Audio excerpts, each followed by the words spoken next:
Polishing life with Dhamma.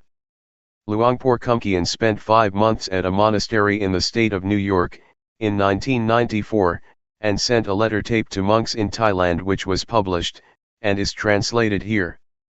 Let me entrust my friends with Dhamma. With the word friends, I don't mean people of the same age group, who all like each other. What I mean is friends in birth, old age, sickness, and death. Regardless of whether we like each other or not, we are all friends in this regard. The atmosphere here at Juangyuran Monastery, Carmel, NY, is very good. It is a big forest monastery, shady, cool and peaceful, with all kinds of big and small creatures. I meet deer every day. Yesterday, I saw a mother with young twins. Lovely. They walked up to me, as I sat still. They passed me by, about 8 meters away. I didn't make a move. They came quite close and watched me. They seemed astounded and stamped their feet. It was good fun. The weather is nice and cool, it is comfortable. The forest is big, all just big trees. It is extremely suitable for meditation. I have never come across a place as suitable as this one. When I think about practicing, I do think about my friends. In Thailand, that means Kong Ka Mountain Monastery, and Akarliko Forest Garden, which are places that are used for practicing meditation. The foremost knowledge of human beings. The knowledge of meditation is an important knowledge, it is the foremost knowledge of human beings. If we human beings don't study about meditation, our life does not have value and there will be problems throughout our lives. Our lives as human beings are the results of the past.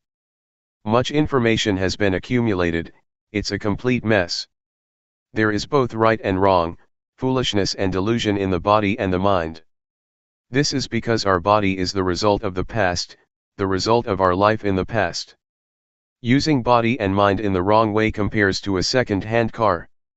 Our body and mind are just like a second-hand car that has been used for a long time, it has been damaged all over and is in a state of bad repair. Being aware is like repairing it, like cleaning away the past and returning it to its normal state. Awareness is like a garage for fixing up life, and bringing the body and mind back to normal. This is called meditation. Meditation is making things better, it doesn't mean reciting a mantra, meditation is fixing things up. Making the body and mind better, more normal. Whatever is not normal is cleaned up and discarded. What remains is normality, this is meditation. The method of meditation. The method of developing meditation, especially the method of developing awareness as taught by Luangpor Teean, is a way that is straight, it is a shortcut, it is extremely appropriate. I have never heard of anybody teaching like this. Previously, I studied all about meditation, I practiced with closed eyes and recited a mantra, until the mind became still and peaceful. I would sit in peace for 1 or 2 hours, I was attached to the peace and happiness. Sometimes, visions would appear, sometimes I would use magical verses or imagination to help the meditation. I played with these visions and imaginations but I was attached to the peace and happiness. I valued it highly and cherished it a lot, I dearly loved the peacefulness. Wherever I went, I would think about it. When I was in the fields, I would think about my meditation room, I wanted to sit in peace. Some days I really had an appetite to meditate, as soon as I got home I would have dinner and go into the meditation room, before I had sat down properly, I was already peaceful. It would happen in an instant. It was bliss. I practiced like this for over 10 years. I was stuck.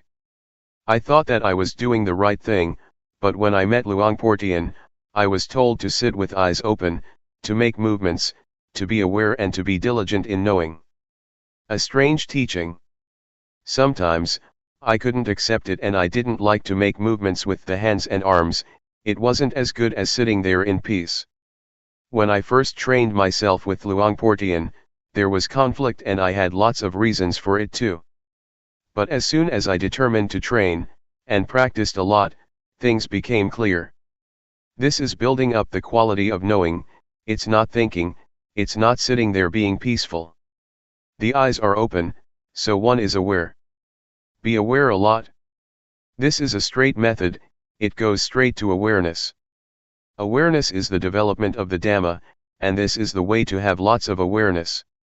This has nothing to do with reciting words inwardly. Meditation is to build up much awareness. To develop means to do it a lot, to have a lot of awareness. This is how I understand it. Before there was peace, I used the method of recitation, but recitation, whatever word it may be that one uses, is not meditation. Real life is the present.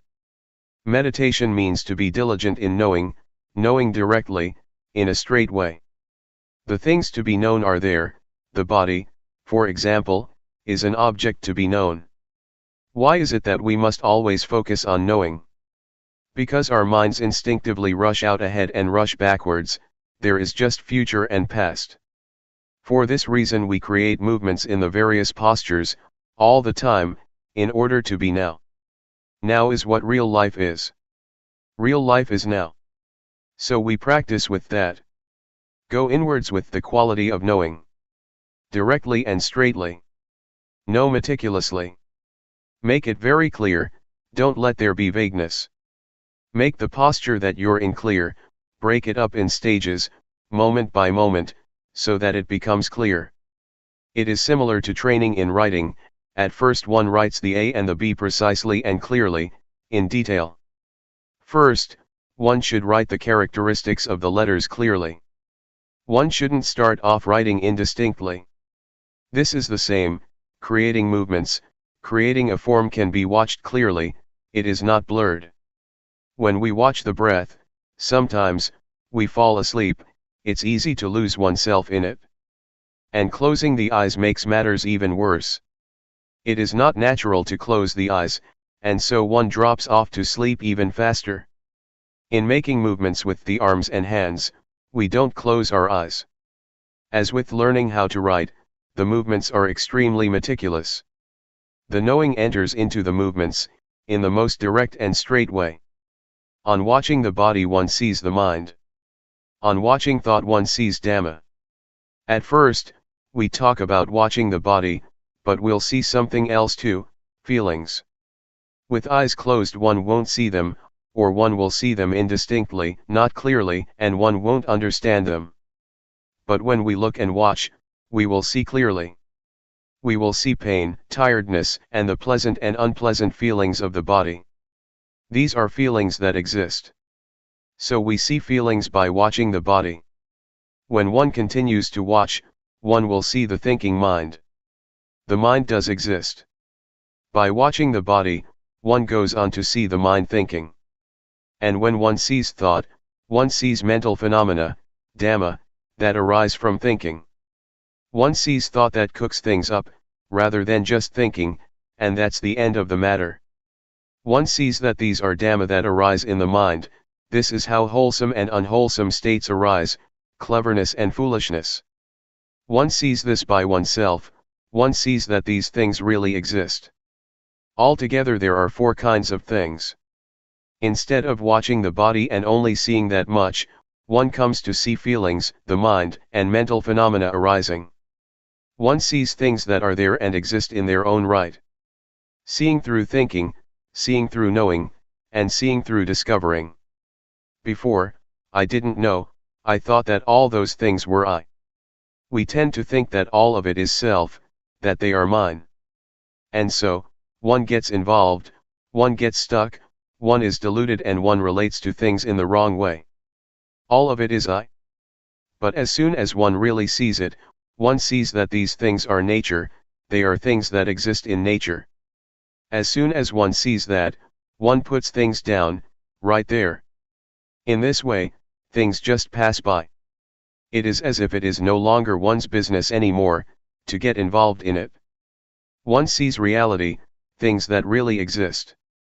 Feelings really exist, they have their own ways. The mind that thinks is one thing, that which knows and sees is another thing.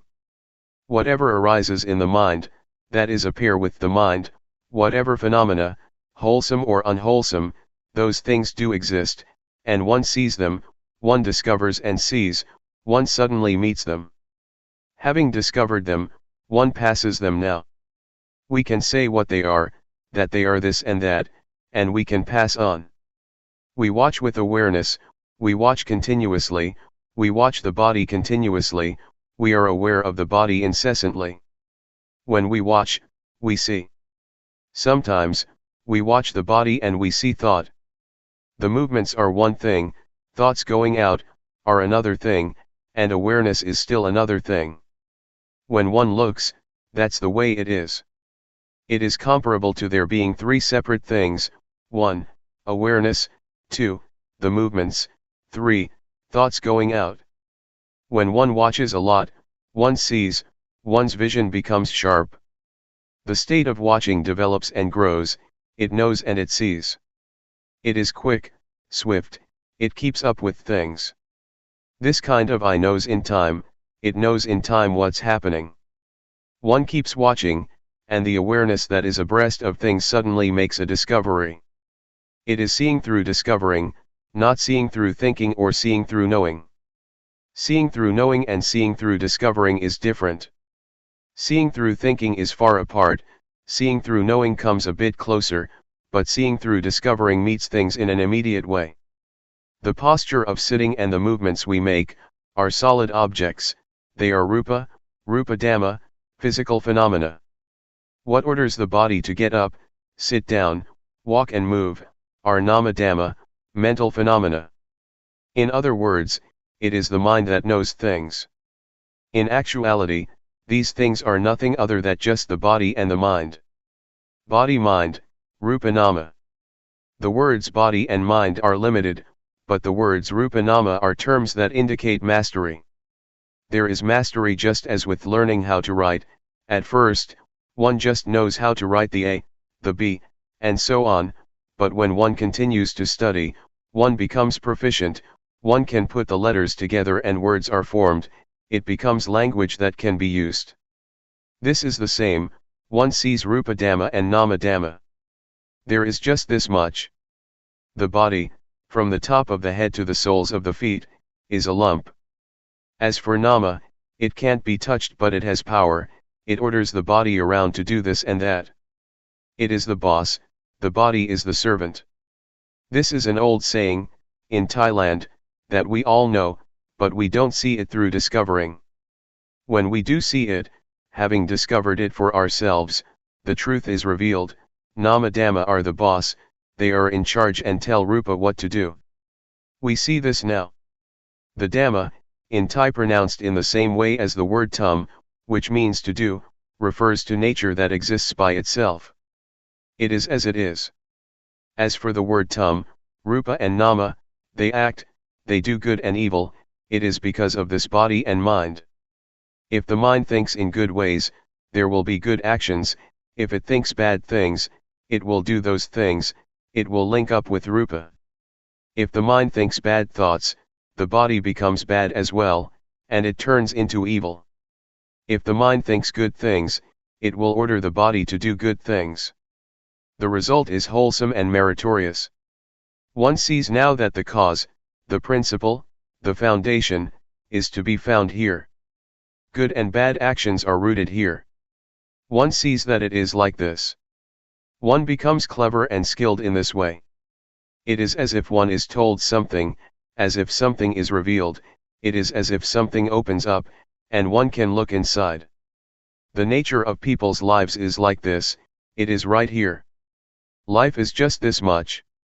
Whoever it may be, men, women, whatever nationality, life is just body and mind, or rupa and nama. Doing good and doing evil comes from this point. Rupa dhamma, changing conditions. This much is still not enough, one will still see more deeply. One sees that Rupa Dhamma are nature, the nature of Rupa is to be formed as a solid lump, according to nature. There are changing conditions in Rupa, such as heat, cold, pain, and tiredness. Before, we used to regard these things as feelings, but now, we see sharper than that. Now, we don't just see them as feelings, we see them as changing conditions. There are plenty of conditions of the body, hunger is one of them. They are conditions, changing conditions of Rupa. If there are no conditions of Rupa, then those things cannot remain. Nothing will be left of them. Both heat and cold, for example, are signs that indicate dangers for the body, so that the problem will be solved. It must protect itself, this happens by itself. When Rupa and Nama interact, sometimes there is something wrong, and nature tells of the dangers. When it is hot, one goes in the shade, when it is cold, one gets a blanket or makes a fire, when hunger arises, one finds something to eat. But sometimes there is hunger and it is not just hunger, something, which is a matter of Rupa, turns into suffering, a condition of Rupa becomes suffering, and it turns into a personal matter, I am hungry. Nama Dhamma, changing conditions. Nama is the same, it is the mind, which is a part of nature. The nature of Nama is the nature of the mind, it is like that. But there are certainly a lot of conditions of mind, thoughts etc. They are called cetasika, things that arise with the mind. The mind itself isn't anything, but it thinks this way and that, it knows this and that. Sometimes things arise because of thought. Defilement, craving, lust, anger, desire, delusion, happiness, suffering, like, and dislike, which are conditions of mind, arise through concoction. They are conditions of Nama that exist, these things are related, they are connected. Before, we thought that all those things were self, anger is me, happiness is me, suffering is me. But in reality they are changing conditions of Nama. As soon as we see this, we have a foundation, we have a base, and there is normality. Before, those things were problems, our bodies and minds were the results of problems, of misunderstanding. As soon as one understands, the state of normality arises. The beginning of wisdom. One sees the stream of Dhamma, of normality, there is realization, there is wisdom. To know like this, is a level of wisdom. It is like turning up something that was overturned, or opening something that was closed. One really sees Rupa Dhamma and Nama Dhamma clearly. This wisdom spurs us on to watch and see all the time, this stream of wisdom informs us. It is comparable to going to the airport, when one goes to the plane, everywhere doors open automatically, and the footpaths are convenient. The stairs roll up or down, no need to do anything, it is comfortable. Going to the toilet, the water starts to flow as soon as one sticks out one's hands in the sink. It is convenient. This kind of wisdom is similar, it urges one on to watch and see, and it becomes easy and convenient in line with the amount of wisdom one has. Just watching the body makes one see. The eyes are sharp, they have been developed. Just like an artist, one watches something and that's the end of it, finished. One sees right and wrong straight away. Sometimes, even before one sees it, it has ended already. It is powerful, it has power. It is a level of wisdom knowledge. Just doing this much, and wisdom knowledge arises. One is able to clearly know and penetrate things, by practicing like this. Seeing suffering, throwing off a heavy burden. Keep watching the body with awareness, and there will be progress in the development of awareness. Awareness will see the suffering of Rupa and Nama. Rupa is a lump of suffering, one must breathe, one must swallow saliva, one must lie down and sleep, one must get hot and cold, one must eat, and one must go to the toilet. This really is suffering of Rupa, it is a lump of suffering. One awakens to suffering and has pity on Rupa. Before, I was addicted to cigarettes. Wherever I went, I carried cigarettes with me. I always had a cigarette in my mouth. When I saw suffering, I had compassion for Rupa. Smoking just dropped off. To breathe in and not to breathe out is suffering. To breathe out and not to breathe in is suffering. To eat and not go to the toilet is suffering. This really is the suffering of Rupa. How could one add more on top of that, by making it do this and that? The hands can't stay still, they restlessly move about. This makes one see suffering, a lump of suffering. I felt so sorry for Rupa that tears flowed. How did it manage to survive through these last 30 years? Before, I really didn't know all this. On seeing like this, some parts of suffering just dropped off. It is like shaking a fruit tree. A lot of fruits will fall down easily, but others don't come down. One has to pick them or use a long pole. There was still suffering, comparable to being in debt $100, and one has already paid off $70 to $80. Or compare it to carrying a weight of 100 kilograms, and one loses at least 70 kilo. The parts of suffering that dropped off really had an effect. It really was the stream of liberation from suffering. Concord between Rupa and Nama. This kind of wisdom sees Rupa and Nama, it sees the suffering of Rupa and Nama. The suffering of Nama is to think and feel sad. It refers to worry and anxiety. The suffering of Rupa is similar to that of Nama. I didn't know this before. I used to take on suffering. The more suffering, the more I would grasp onto it.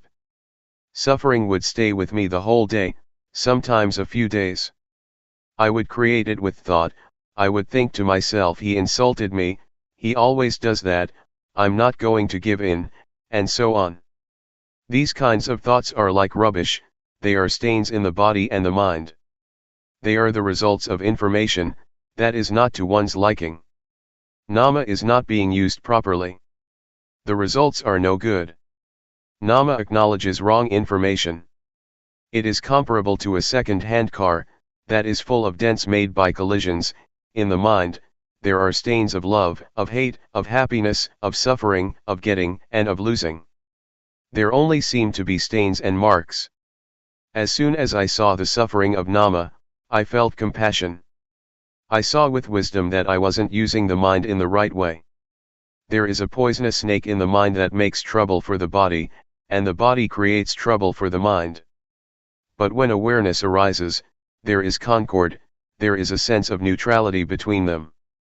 Actually, a lot of harmony arises between body and mind. Body and mind no longer oppress each other, there are no more problems. Now, I know. There is realization. I see the suffering of Rupa and Nama, and the next stage is to see the disease of Rupa and Nama. The disease of Rupa refers to sickness, pain, fevers, and dangers of the body. The disease of Nama refers to impurities of the mind, craving, etc., that defile the mind and make it dirty. The disease of defilement, of craving, of happiness, of suffering, of love, and of hate, kill one, that is to say, they kill the normality of mind. This is the way it is. When I saw things like this, it was as if I was cured from a disease, just as if I went to the doctor with a stomachache, and took medicine for it. It really was like that. Seeing like this made me overcome and be liberated from problems. Knowing Rupa and Nama acting, religion is the individual. Then I understood that the actions of Rupa and Nama are good, because of this Rupa and Nama, they perform bad actions because of this Rupa and Nama. Whether it is right or wrong depends on this Rupa and Nama. And I understood religion, religion is the individual. An individual means, a body and a mind. People from all nationalities have a body and a mind. Religion is the person. A person acts in a good or a bad way through using Rupa and Nama.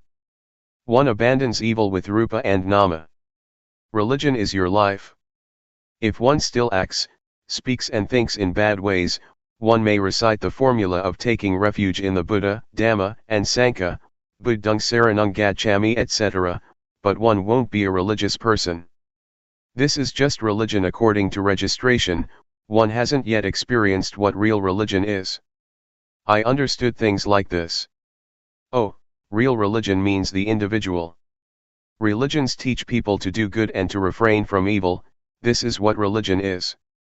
Knowledge enters into this, it is like a stream. One keeps reviewing things, such as Rupa Dhamma and Nama Dhamma. One sees the conditions of Rupa and Nama, whatever arises with Rupa, is a condition of Rupa, whatever arises with Nama, is a condition of Nama.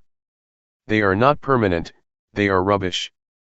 Before, I grasped them, grabbed hold of them, I clung to conditions as being self, heat was self, cold was self, hunger was self. Before, I took those things and made them into a problem, I made all those things into suffering. Actually, it is good to be hungry, one should be thankful to hunger. Heat is the same and so is cold. If there was no hunger, things would become impossible, one would die. Before, I took it to be suffering, but when I knew like this, I felt grateful. This is not a matter to suffer over, it is just as it is. One sees the conditions of Nama in the same way, anger and suffering are things to throw out. Seeing the three characteristics. One sees that those things are not permanent, one sees the three characteristics. Seeing the three characteristics is like having a magic eye. The magic eye arises, and the three characteristics appear like a garbage bin. The conditions of Rupa and Nama are like rubbish that one throws in the rubbish bin. This is the way it is. If you don't see this yet, then remember this, so that you will be able to use it when the time comes. When there is anger, then regard anger as impermanent, likewise with suffering, suffering in the mind is not permanent. Throw them in the rubbish bin. Deposit them with the three characteristics, hand them over to the three characteristics. Before, there was lots of rubbish all over the place, it was the result of the past, it was second-hand stuff. When one throws these things away, it becomes cleaned up. On seeing what religion is, it is like being liberated from this mess. All this accumulated stuff gradually drops off. This is really the way it is. One sees that religion is the individual, and one sees that the three characteristics are not just concepts in a book, one sees them in the body and the mind. The three characteristics are not mere words, one can't explain them. The words to see, point to actually seeing things that really exist. On seeing, one is liberated, it is similar to having a shower, one becomes really clean and pure. How do you feel when you haven't had a shower yet? It feels sticky and messy, doesn't it? But when we've had a shower, dry ourselves and we put on new, clean clothes, we feel clean, light, and pure, we experience what it is like to be clean. This is what it's like. Convention, conventional norms. Let me entrust the Dhamma to my friends, really practice and purify yourself. Keep seeing, keep watching. I don't mean watching with the eyes. Keep practicing with the movements of the body. We do walking meditation and the rhythmic meditation. We keep knowing, we keep watching. We have to practice with the body and the mind in order to see religion. We continuously watch and we will see, things will reveal themselves. It is as if a door opens for us and we can see. One sees convention, conventional norms. There is both physical and mental convention. Material things, fields, wife, husband, and children and so on, are material objects, solid things. This kind of convention, we might call, true according to convention. Mental convention is thought that gives value to things, as good, not good, likable, not likable, etc. We assume things, to be like this or that, and we take convention too serious. The world is full of convention. We live in convention. Our whole life is convention. Fame and titles, material objects, possessions, houses, and whatever it may be, it is convention. We assume this and feel brave, we assume that and we are afraid, we even get angry because of convention. It is a big mess. There is so much of this convention. Objective matter, ultimate meaning, and changing conditions. There is what can be called objective matter, ultimate meaning, paramatha, and changing conditions. In and outside of oneself. Trees, mountains, the earth, the sky, and the weather, are examples of the external. We create them through convention. Originally, they are just nature, and then we go and assume them to be this and that. Internally, there are suppositions of flesh, skin, hair, and so on. The eye, ear, nose, tongue, body, mind, and their interactions with form, sound, smell, taste, etc., are a kind of objective matter. Both internally and externally, there is objective matter, ultimate meaning, and changing conditions. Many of them are connected with living beings and their lives, the world is full of them. This is what one realizes and comes to know, one understands and sees convention.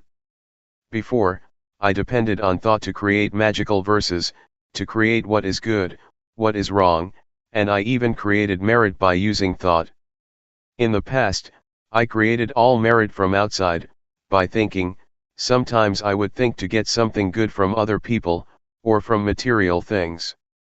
I took refuge in external things, such as charms and talisman.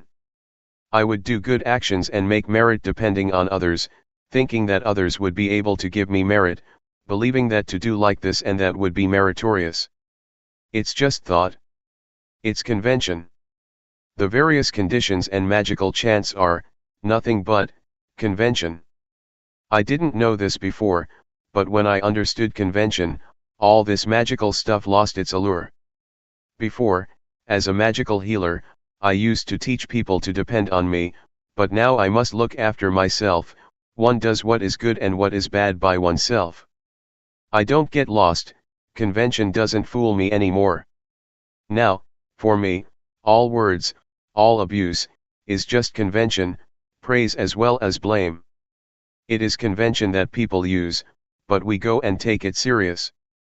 When those things are on top of us, they can control our minds. As soon as I understood this, I suddenly felt so light. This knowledge is very expansive, it is like something opening up and seeing the scenery. One watches and one really sees, on seeing the truth the mind becomes good. It's not just gladness, it is goodness. The expressway, the freeway. Sitting here, a deer comes up to me. It is watching me. The weather is just great at Carmel, USA. The atmosphere is good, the state of watching is fluent, it is very convenient. One watches all the way from the beginning. One sees, starting with the body and then the feelings. It is an eye, a magic eye, it watches and watches. It is a magic eye indeed. The beginning stages are supportive, they are like cheerleaders that back one up, it makes things easy and convenient. It is as convenient as the roads in America. It is like a freeway, a highway, there are no traffic jams, one can always keep going, one passes easily and doesn't get stuck. These freeways are very big, 8 lanes on each side, and they don't drive slowly, as in Thailand. At least 100 kilometers an hour. But one has to be careful of wild deer, they put up signs, watch out for wild deer crossing the road. One day, as I was sitting in a car going to Long Island, I saw nothing but forest for 3 hours, and I saw a car that had collided with a deer. They've made signs of a wild deer crossing the road, they don't have signs of cows and buffaloes, as in Thailand. Their freeways sure are big and wide. If one practices in the right way, it is convenient. It is right view. When right view arises, everything becomes easy. One can go on, go through.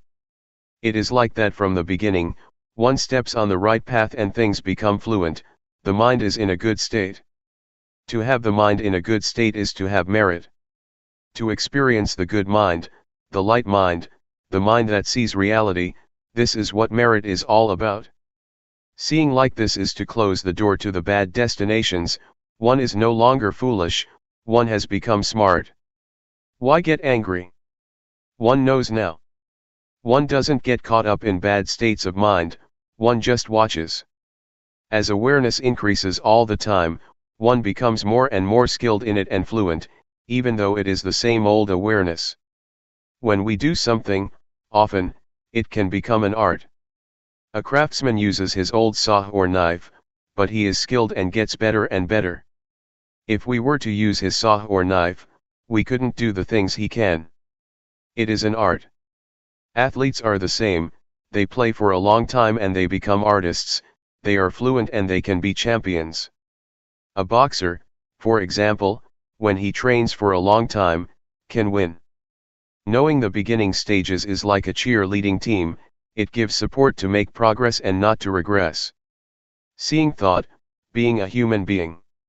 If one practices in the right way and there is right view, right aspiration will arise, and then right action, right effort, and so on. Energy arises and one will see things continuously. One watches and watches and watches. And suddenly, one will see thought. When one sees thought, it happens accidentally. Before, one saw it also, from the beginning of seeing the mind, seeing Dhamma, seeing Rupa Nama is the same. But now, one is suddenly confronted with thought, one really sees it, one sees thought. Before, one saw it too, but not clearly. It was indistinct, one saw it as a stream. But now, one really sees it clearly, one really contacts it. It is hard to express. Thought is something gross, something unjust. On seeing thought, one doesn't just see it and that's all. As soon as one sees thought, the thought collapses, the grossness, and its not being just, cease to be. The unintentional thought stops, it comes to an end. Before, we didn't know thought, but when we see it, the mind rises up. Of this one might say, one has now become a human being. The mind is on a higher level than before, there is a victory. There is no burden, it has put it down. That's what it feels like. It really is hard to describe. I'm now talking about it too fast. Before one has such an experience, it takes quite a while, many days or many months. One knows incessantly and the mind progressively rises higher. One could talk in terms of the mind rising up, or in terms of the mind being purified, being cleaned. When one sees thought, one realizes that one is now a human being. Being a human being is this, it is this state. One sees and understands what angels are, they are not anywhere out there. To be an angel is to have a sense of shame of wrongdoing, one can under no circumstances, do, speak, or think evil things. The body, as well as speech and the mind are clean. This is what it means to be an angel. To have a sense of shame to do what is bad, is something that others cannot see. But one sees it oneself. Before, the mind could think whatever it liked, all sorts of crazy and wrong thoughts. But on seeing like this, it is as if there is virtue. One sees what angels are. I used to think that they lived in the sky, and sometimes I called for them to come and help me. Well, these days, angels are supporting me. They praise me. The door to the realm of the hungry ghosts, hell beings, thick-headed demons, and the animal realm has been closed for sure. I can guarantee that I won't get reborn in any of those realms. Now, the mind is as high as the mind of an angel, a Brahma god or a divine being. Oh, a human being is like this. The Buddha said that to be born as a human being is a great gain, it is an excellent thing. Integrated virtue, knowing the path to follow. One can stand on one's own feet at this point. There is virtue now. Once there is virtue, one knows. It is the training in virtue. It is integrated virtue, the kind of virtue that goes in the direction of the paths and fruits of practice. One may as well say that there is virtue, firmness of mind and wisdom. Virtue helps, gives more energy, the power of virtue, firmness of mind and wisdom help even more. One sees and understands the path. Watching all the way through, this state of watching and seeing, and when seeing, not being caught up, this is the path. One sees and understands this, one gets a foundation here. When one knows the basic stage of Rupa Nama, one falls in the well of knowledge and joy, and analytical knowledge arise, which are defilements due to insight. One sees Rupa Nama, then the three characteristics, convention, and one falls in the well of knowledge. There is so much reflection in the mind. But I depended on Luangpor Teean, who taught us in the mornings and evenings. He said, watch well, when you see suffering, don't be the one who suffers. When there is happiness, don't be the one who is happy. When peace arises, don't be the one who is peaceful. Know and see these things, don't get caught up in them. I got a good foundation from the beginning, it supported me. It's like a young student that goes to a good school, he or she gets support and is able to learn well. I saw the path, it has been the path all along. This path aided me to go to higher levels, comparable to studying at a high school and then at a university. Sometimes my fellow practitioners at that time said that they knew Rupa Nama, but from their actions, behavior, and speech, one could see that it wasn't so. They still quarreled, they still did things without awareness, their minds still concocted things up, and they acted without clarity. This indicated that they didn't know yet. When one reaches this point, of seeing Rupa Nama, how could one think or do like that? Just thinking is already something defiled, and to then speak or act so that one is a burden and quarrels arise, would be impossible. When there is a high level of practice, not just using reasoning and memory, then one sees the path. It is the whole of the practice. One becomes experienced at seeing Rupa Nama, just like the craftsman using his old saw or knife to become an artist. When one is fluent, this is the path, it is the whole of the practice. It is purity, that is to say the state of watching and seeing, and on seeing not being caught up. This is purity, it is the highest virtue, the highest firmness of mind and the highest wisdom. The aggregates of Sila, Samadhi, and Panya are close together, so much so that there is nothing that is soiled. One feels clean, like someone who has put on clean clothes. One won't let anything soil one's clean clothes. Stains will be seen clearly because one's clothes are clean, and so dirt and dust can't remain, it will be brushed off immediately. The diamond of the Dhamma, being a noble one. To look inward is a diamond, it really is a diamond. It is the diamond of the Dhamma. I rarely talk about this. Wherever I go, I talk about being the watcher, watching and seeing, and on seeing not to be. This is the direct way to destroy identification with conditions. This is the diamond that melts down or drills a hole in the fetters. How can the ego remain? Self-view is about the ego, and so is attachment to precepts and practices, the first two of the fetters. The state of watching and seeing, and having seen not being, is very swift. If you don't have any knowledge, then know this matter first and practice with it, it is a shortcut. The way I see it is that, this is putting one on the right track. Just catch on to this. Don't be foolish and get lost, see. And on seeing, don't go and get caught up with what you see. Just pass by, keep passing things. This is the freeway. This is the path. It is the most convenient for practicing, one doesn't waste time, doesn't get stuck or hooked. Don't sit with closed eyes, that's crazy. See what's there. Happiness and peace, for example, see it and pass on. Those fetters are unable to stay. The first three fetters just fall apart. And one really becomes a noble individual. This is the exalted mind, the good mind. At this point, one can know for sure, without a shadow of a doubt, that one is a noble one. Being a noble one happens at this point. The door of the good Dhamma is right here. The state of watching, seeing, and not being is the door to the truth. The noble Sankha arises at this point. This is not being a noble one through convention, it is more than just reciting the words of the ordination procedure, that is convention. Being a monk is real in the conventional sense, but being a noble one arises at this point. The point of destroying the fetters and the ego. This realization is for the extinguishing of suffering, or the taming of defilement.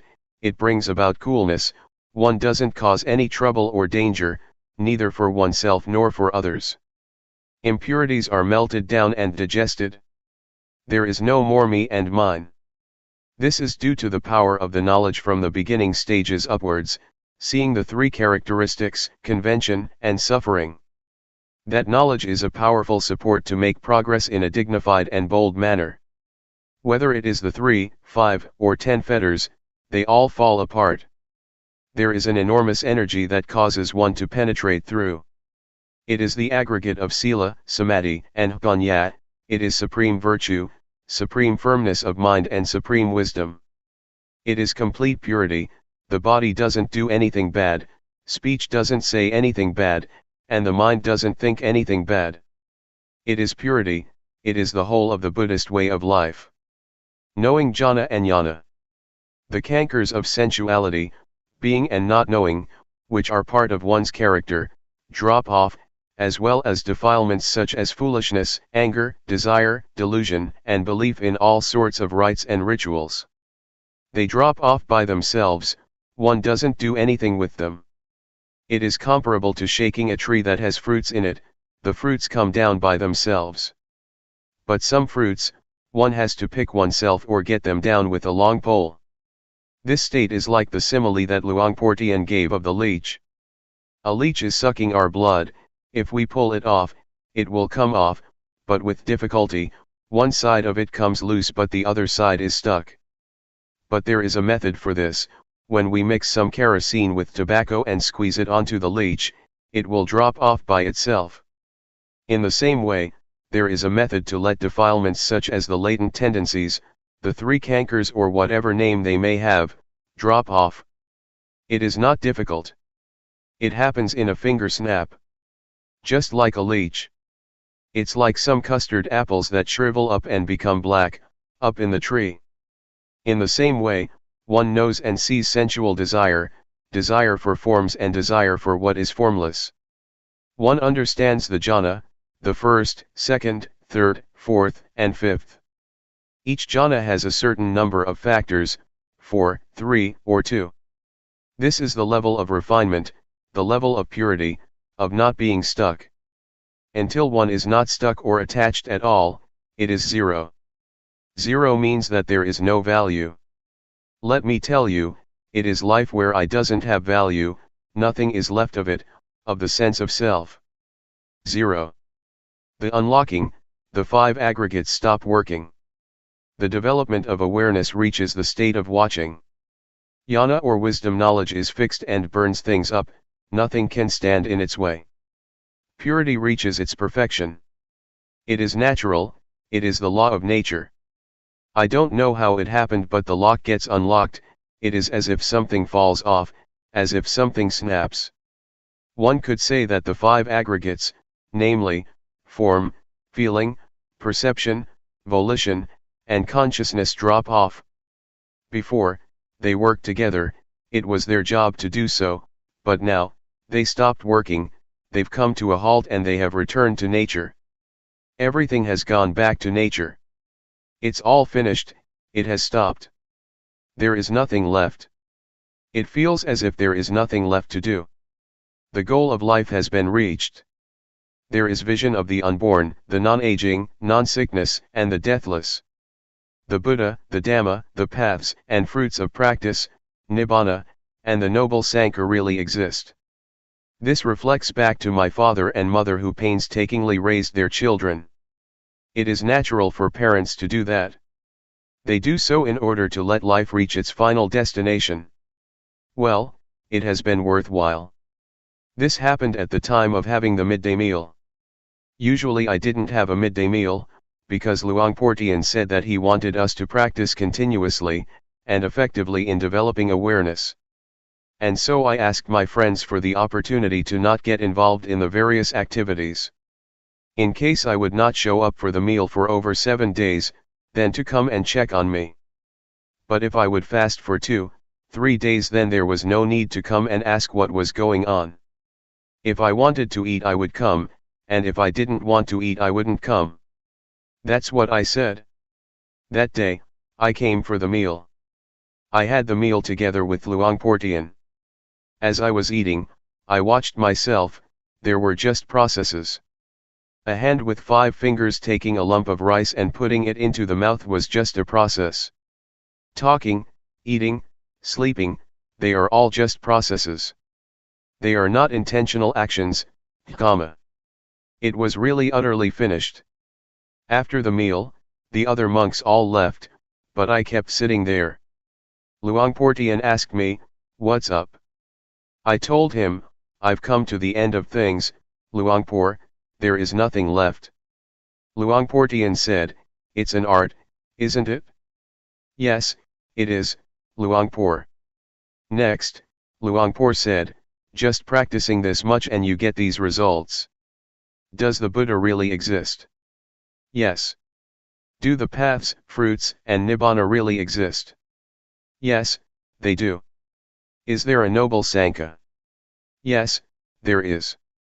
"Helping people to get rid of suffering is one's duty." Then, he said, "Teaching people to know like this, is better than making merit by building a monastery, a ceremonial hall or material things. We have to work together, doing our duty to teach people to overcome suffering. This is the profound past of my life. I remember a big tree that gave lots of shade. My hut was on the east side of the monastery. The Buddhayana Forest Monastery. It was there that my life changed. These memories are deeply embedded in my heart. May you listen to these words with earnestness, don't bother about who it is that is speaking the words. In memory of Luangpor Teean. I bow to the Buddha, the Dhamma, and the Sangha. I pay respects to the senior monks and all fellow practitioners, and blessings to all of you lay people and upright men and women. This is the time to listen to Dhamma, as we do every morning and evening. I will talk about things that we are practicing with, things that we can use in our study of the Dhamma. This can bring about a balance, a point of understanding and realization. The more we take the opportunity to practice, to develop awareness, to make contact with awareness, to let the body experience awareness, the more we see delusion. What is delusion? How does the experience of awareness differ from delusion? It is a lesson for us to see these things, things that are happening within. Being aware is to experience things, directly, it is not thought. It is not reasoning, or anything to do with like and dislike, that is not the way we study. Rather, we practice. We have the intention to build up awareness. Delusion is ahead of us, but we see it clearly. Delusion can come from many causes. It can come from thought, or it may arise by way of the eye, ear, nose, body, or mind. Both internal and external conditions are involved. Delusion arises, even though that is not our intention. We see it. This state of seeing is a realization. Anything that one realizes is a matter of practicing Vipassana. To meditate means to develop a lot of awareness. Being diligent to know, is what meditation is. We recognize when there is no knowing. For example, we see feelings, we didn't ask for them to arise, they arise by themselves. They arise in the body, rupa, and in the mind. We see them, we don't deny anything whatsoever. We don't deny what arises, anything that is connected with the body and the mind. This is the way that Luangpor Teean teaches. And so we follow what our teacher says. He is our example. He would teach and he was an example by his behavior. This is what we take as our standard. We can learn through external means such as the movements with arms and hands, we can learn to feel the movements. This is what Luangpor Teean taught. And further, he taught to see the various changing conditions, such as thoughts and feelings, and to not be caught in them. For example, thought, to see thought, not to go into thought, to see the mind thinking. He taught very clearly. But some people don't understand, the words are easy to say but when we practice, we can't do it. We use thought in our practice, which only messes things up. Luangpor Teean said to know in a direct way. See thought, Don't be tangled up in thought. That is the right way. And having seen it, we return to awareness of the body. We should take an interest in the movements of the body. Just doing that much can put a stop to thought. It's easy. What makes things difficult is that we go and mess with thought. Whatever arises in the body or the mind, it is our duty to be the watcher. The function of awareness is to watch, not to deny anything. There are many things to watch, so we shouldn't get carried away with things. Somebody who practices according to Luangpor Teean's method of being aware of bodily movements, is one who has steadiness and clarity within. To make a mess by thinking a lot, using reasoning, figuring out what is right and wrong, and following one's likes and dislike, is not the way. Practice directly, just be interested in this one thing. Awareness. Fix on the movements. It is not hard to be aware, actually, it's easier than being caught in things. Any sensation in the body will do, and one will be able to catch the feeling of awareness. Make yourself skilled in being aware of the body, it is a training. But make it clear, to know clearly is the first step, do it the right way and see clearly. For example, we put our hands on the knees. We really know that our hands are on the knees. Whoever may say that we don't know, that's their business. Turning up the hand, we know. The objects that we know really exist.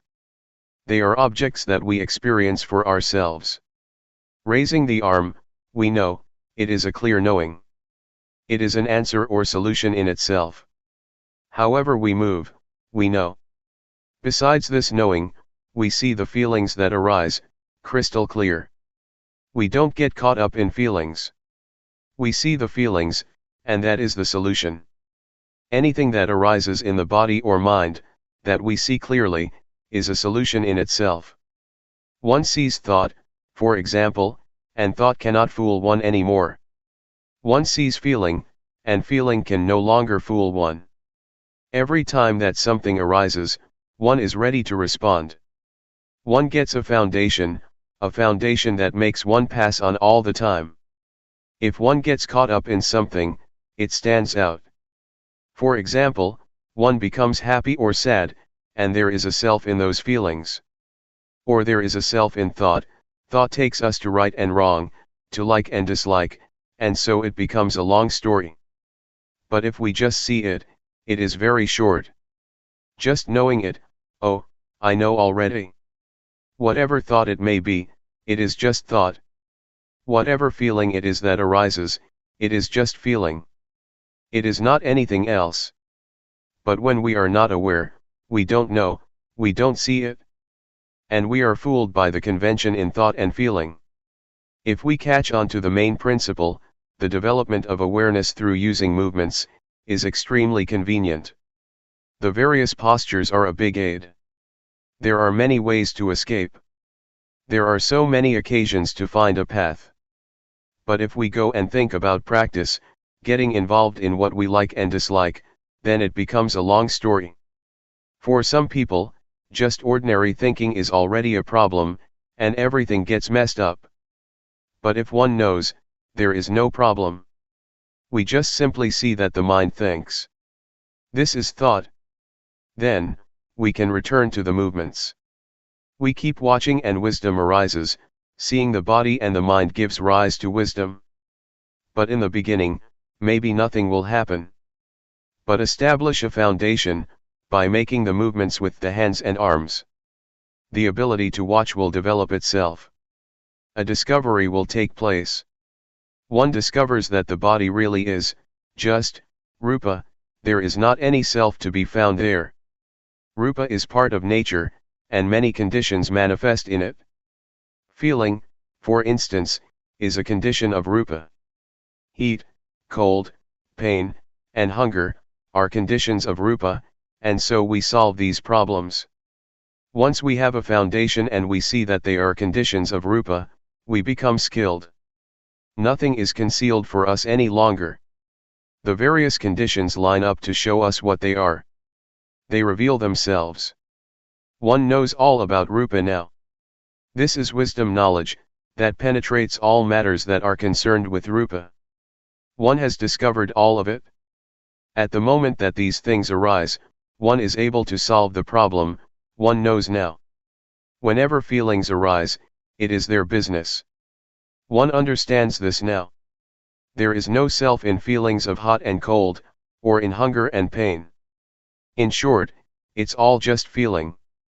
Wisdom knowledge arises, realization, one penetrates the three characteristics of impermanence, valuelessness, and non-selfhood. The result is zero. This means that nothing remains of rupa, there is no more self in rupa, it has all been given back to nature, according to reality. This realization could be called a discovery, a seeing, or one might call it liberation, vimutti. As soon as one sees clearly, liberation takes place automatically. Just as when we see a snake, the snake doesn't bite us. Or when we see thorns, we won't step on them. The state of seeing is the most excellent thing, it is sufficient, it is virtue, firmness of mind and wisdom in itself. The state of seeing is insight meditation in itself. The various conditions don't delude us. We're smart in the ways of rupa, they disclose themselves. Nature teaches us. It teaches us what impermanence, valuelessness, non-selfhood, heat, cold, happiness, suffering, etc., are like. This is wisdom. One understands all things. Nama, or the affairs of the mind, are the same. When one sees rupa one will inevitably see nama. One sees that they are a pair, they are both movements in a person who is not dead. These movements, especially thoughts, can be poisonous and dangerous, if we don't know and understand them. Then it becomes a big deal. But the bottom line is that, it is all just nama dhamma, mental phenomena. Someone who is still alive tends to think. And thought is not anything mighty. But in particular, unintentional thoughts make up a long story if we are not aware. It is the birthplace of many, many things. Defilements, craving, lust, anger, desire, delusion, love, hate, and so on. All these things are rooted in thought. There are two kinds of thought, stealthy thought and intentional thought. Intentional thoughts, naturally, come to an end. Nobody wants to intentionally think. But the sneaky thoughts are like rubbish. They are sankhara, conditions, formations, they are the cause of suffering, samudaya. These thoughts arise by themselves, without us having intention. Mental conditions work very diligently. The Buddha compared them with a potter. Things that arise from sneak thoughts, are like the shapes and forms that a potter produces. Whatever pots and things the potter makes, big or small, beautiful or ugly, they all have to break, eventually. Whatever arises from thought is not permanent, and is not self. We are the ones who lose ourselves in them. For example, a thought arises and we get angry. Anger is impermanent. It is a condition, it is a cause for suffering to arise. Whatever is a condition is impermanent. One can foretell it, that the condition will pass away. Face conditions with this fact. In this way, they won't establish themselves. It means that we know in time. It is like watching a conjurer. If we have sharp eyes and know what's going on, we don't believe his tricks and it is not fun. The more he performs, the clearer we see what he's doing. We see the deception. What is happening in our minds is just the same, we see what happens clearly. We see the trickery, maya, of rupa nama, of objective matter and all kinds of changing conditions. We realize this. We don't go along with it. And so it stops. We are free now. This really is topmost wisdom. The method of developing awareness by making use of movements is a shortcut, it is straight and suitable for everyone. It is a universal principle. Everybody has the same problem. As soon as we can catch the feeling of awareness, we all become one being. For example, if we are aware while sitting here, then we all are one person. The feeling of awareness is exactly the same for everyone. But when we are deluded, we are different people with different states of mind, feelings, thoughts, and so on. At one time, I went to teach meditation at Harvard University in the States. There were many students there. I didn't teach anything much, I just told them to do the rhythmic meditation for 10 minutes, so that they would know the sensations of bodily movements. When they stopped, I asked, "Just now, where were you?" Many of them answered that they were with awareness. When we are with awareness, we are one, we are the same. This is something that is possible. We are then beyond sex, nationality, and language. Among the people who were practicing, there were Chinese, Thais, Cambodians, and many other nationalities. They were all very clever students. This is one of the most famous universities in the world. If one is not especially intelligent, one can't study there. In Thailand, we have a doctor who took ordination at Sukatho Forest Monastery, the place where Luangpor resides. He got a PhD at Harvard. He was the one to take us there. He also gave the same answer. Awareness is not male or female, it is not young or old, it has nothing to do with being a monk or a layperson. Awareness is awareness. To whom does awareness belong? It belongs to one who knows. Whoever knows immediately has awareness. And what's it like to be aware? Well, there is no delusion. Delusion diminishes in proportion to the amount of awareness one has. One can solve and avoid delusion and problems. There are immediate results. When one is aware, one doesn't have to wait for results. Whenever we are aware, we get the results straight away. No need to wait for an hour or tomorrow. It is Hapajit Thung, to be experienced individually, right there. We turn the hand up and we know, we raise the arm and we know. It is not like planting rice, pepper, or whatever, that takes a year or half a year. But with developing awareness, one gets results immediately. Whoever is very diligent will get lots of results. But some people seem to be diligent in getting deluded. This tends to happen because when we start focusing on awareness, thoughts are pushed to the surface. This deludes us in all sorts of ways. So try to make awareness crystal clear. Don't let it be 50% awareness and 50% delusion. In developing awareness, one needs to stay with things and to make things clear. No matter what it is that we're training in, be in time and make it clear. Whether it is science, art, handicraft, or meditation, if we keep up with it and follow it through, we will understand. Sometimes one can even know beforehand. Knowledge about meditation is the same as other kinds of knowledge, try to make it very clear. One half of awareness and one half of delusion is no good. Some people are caught up in a lot of things while doing the rhythmic meditation. Some people even chat and joke with others while practicing meditation. They just perfunctorily make the movements. There is no intention and no attention. This is not meditation, and there won't be results. We have to add intention to the movements. We have to be attentive in order to know, this is called making effort. When delusion arises, we pay attention, so that the knowing arises. This is putting forth effort. Effort means to have the attention, to always be aware. The attention that makes one know all the time could be called samadhi, firmness of mind. When there is delusion and one makes effort to know, one changes delusion into knowing, this is called wisdom. Sila, samadhi, and panya, all come together at this point. If we start off in the right way, we'll do just fine and it won't take long. But if we don't start off in the right way, we'll be confused and unclear. Even sleepiness is a big problem for some people, or restlessness. One girl said to me, "Oh, today, it was a real hassle, I had so many thoughts." If we practice in the right way, it's not like that, we can solve it in a finger snap. It is not difficult at all to deal with thought, it's easy. Some people concoct up all sorts of things. In 1968, there was an old monk doing the rhythmic meditation, at the monastery in Bohome village, Luangpor Teean's home village. There were just the two of us there. Myself, I was walking up and down above him. Every now and then, the sound of shoe slapping someone's head could be heard. I looked down and saw what was going on.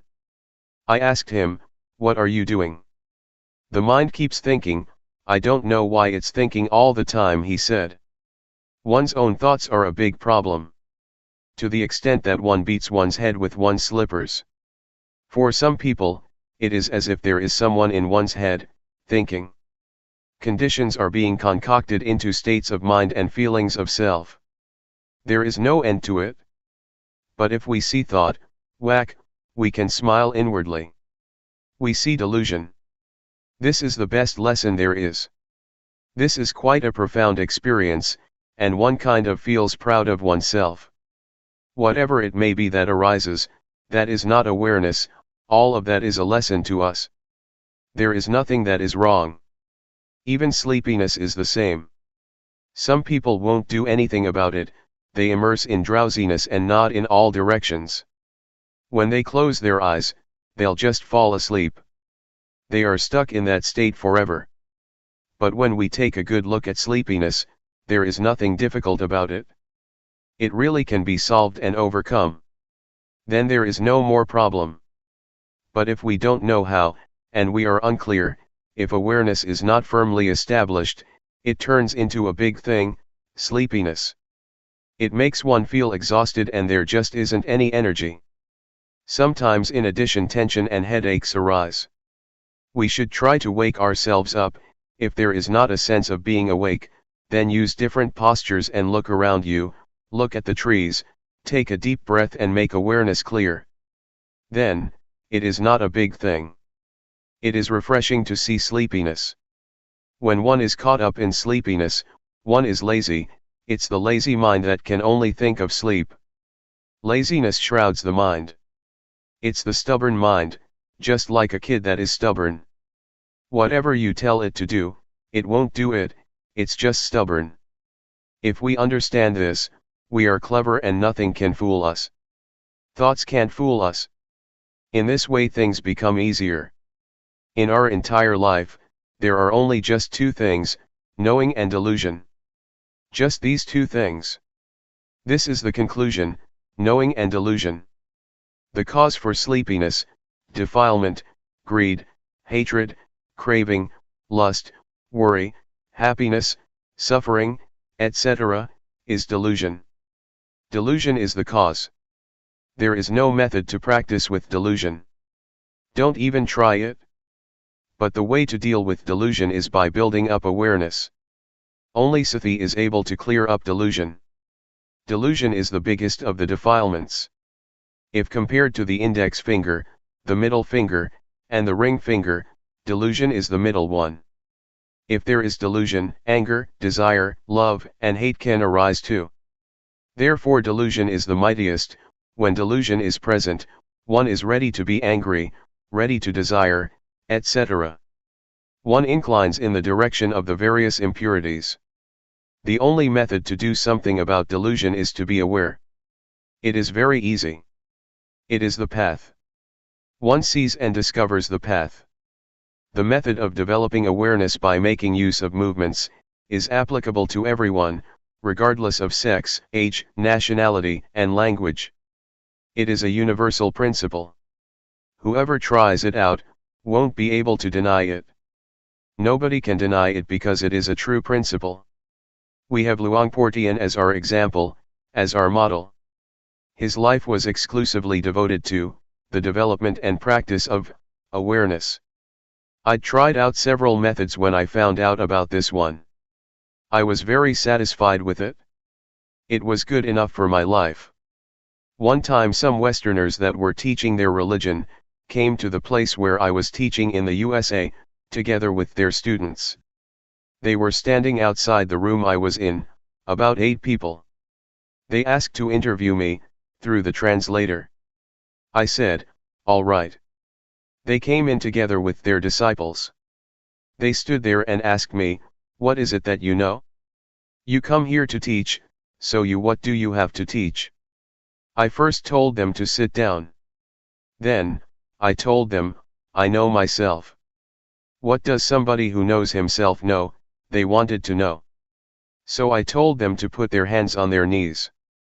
Know when turning up the hand, know when raising the arm. This is knowing oneself. They tried it out. They knew once, twice, and on and on. I said in English, aware, aware. They were satisfied. They confessed that at first they had lots of questions, and had the intention to crush me. But when they experimented like this, they understood. Suppose one knows like this for a whole day, what will happen then? Or 1 month? Do you want to find out? This is what I know, other things I don't know about.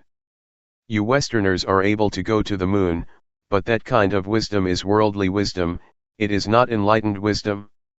Enlightened wisdom is to know in this way. They said they would try it out. The next day, one of them brought his father and a chair too. The father was quite old, so he practiced sitting on a chair. This is real stuff. It cannot be denied. We don't have to waste time. This is a true principle of life. Everybody who is sitting here has a body, rupa, we're all the same in this respect. There are feelings, heat, cold, pain, hunger, etc. For example, the condition of the weather in this monastery, we all experience in the same way, it's a little bit cool. The weather here is not the same as in Buriram province, where I was yesterday. It was really hot there, I was sweating all the time. But here it's really nice and cool, refreshing. The cold or hunger, we experience in the same way. Pain, also, is the same for us all. But are we keen-eyed enough to let wisdom arise? All wisdom arises from things connected with rupa and nama. Wisdom is to thoroughly understand conditions, sankhara, the conditions of rupa and nama. It is not a matter of knowing external things. That is not the wisdom of the Buddha. The wisdom of the Buddha is to know like this. The wisdom of the Buddha knows about liberation and how to not suffer. No need to mention things like ceremonies and rituals. What is important is to have this kind of knowledge. This is what Luangpor Teean teaches us. Regardless of what kind of person you may be, it is the same for everyone. Awareness is not male or female, and it doesn't matter whether you are a monk or a layperson. It is the same quality of knowing. It is not as if awareness of a monk is one thing, and awareness of a layperson is another. This is the principle of being one, of all life. There are no exceptions. It is not a sect, it doesn't belong to a certain nationality, nor is it connected with any language. It is one and the same for everyone. Nobody can deny that. One shouldn't differentiate between Christianity, Islam, and Buddhism. Or divide people into this and that sect. That's not right. When anybody has this quality of knowing, one immediately experiences the universality of awareness. But when there is delusion, many conditions can arise. One might be somebody's enemy, but when there is the knowing, never mind. The Buddha compared awareness to living with one's parents at home. Whoever is aware, is on one's father's property. One's home is a safe, comfortable, and warm place. When one is deluded, it is as if one is homeless, desolate, and destitute. But the one who knows feels warm, there is nothing arising for him or her, there is no fear, no happiness, no suffering. Life is zero, life is void. There isn't anything. In the end, one takes not having anything as one's refuge. Not having and not being anything. Taking nothing as one's shelter. There is nobody who is happy, there is nobody who suffers, there is just the seeing of these things as conditions. There is just discovering the affairs of the body and mind. But one doesn't identify with those things. One just sees and sees. Speaking in terms of being, one could say that one is the watcher. There are things to be watched all the time. That is to say, for someone who is not dead yet. Inside of us, things appear continuously. And outside of us, also. So we don't have to waste time. We are very fortunate, We have come together in order to practice. This is a good model, we get a good example from our friends here, and we get to hear Dhamma talks, which are a good lesson. Practicing here, we get experience. We listen and we practice. This is just perfect. Don't think that I'm special, I don't have any knowledge, I just know myself. I don't know about other people. But I succeed in escaping from suffering. My birth as a human being has not been wasted. No matter how long life may last for, there won't be any problem. I stay right here, watching. Being the one who sees and watches continuously. What arises is seen all the time. I have talked about things that can be verified, it is not talk about things up in the sky. These things can be proven to be true, they can be experienced by all of you. This is the truth, this is reality. This is really studying life. Liberation is to be found right here. The method of practice is like this. We are all able to practice, without exception. I have the opportunity to meet with you, and be your spiritual friend. I don't keep still, I go from here to there. I just went to talk to students who are addicted to drugs in Buriram province. The Ministry of Education checked and found out about this drugs problem, and tries to take care of it, relying on the monastic community. So I went over to help out. It is a good thing, they are determined to practice. This practice is real. Don't go and doubt about it. This is a genuine life principle.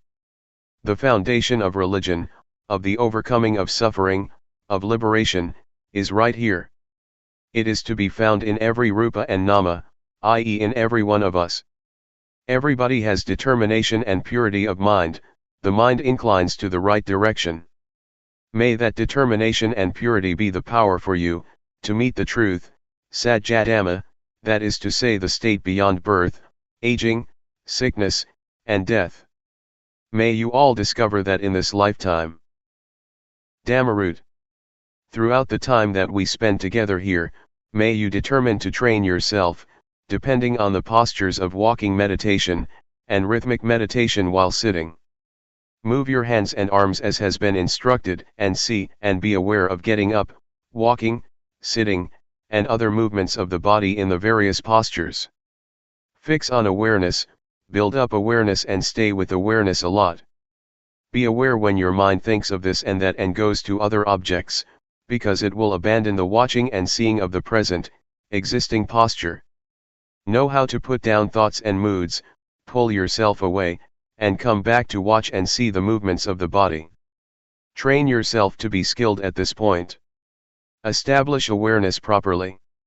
Take this way of practicing to be your work, depending on this body as the base. See rupa moving and see nama moving. These actions, of body and mind, are kamma, intentional. Train to see the basics of life. The first aspect of life that we will really see is rupa and nama. See it like this. Know which part is rupa and which part is nama. Rupa is this body of ours, that moves to and fro in the various postures, such as walking and sitting.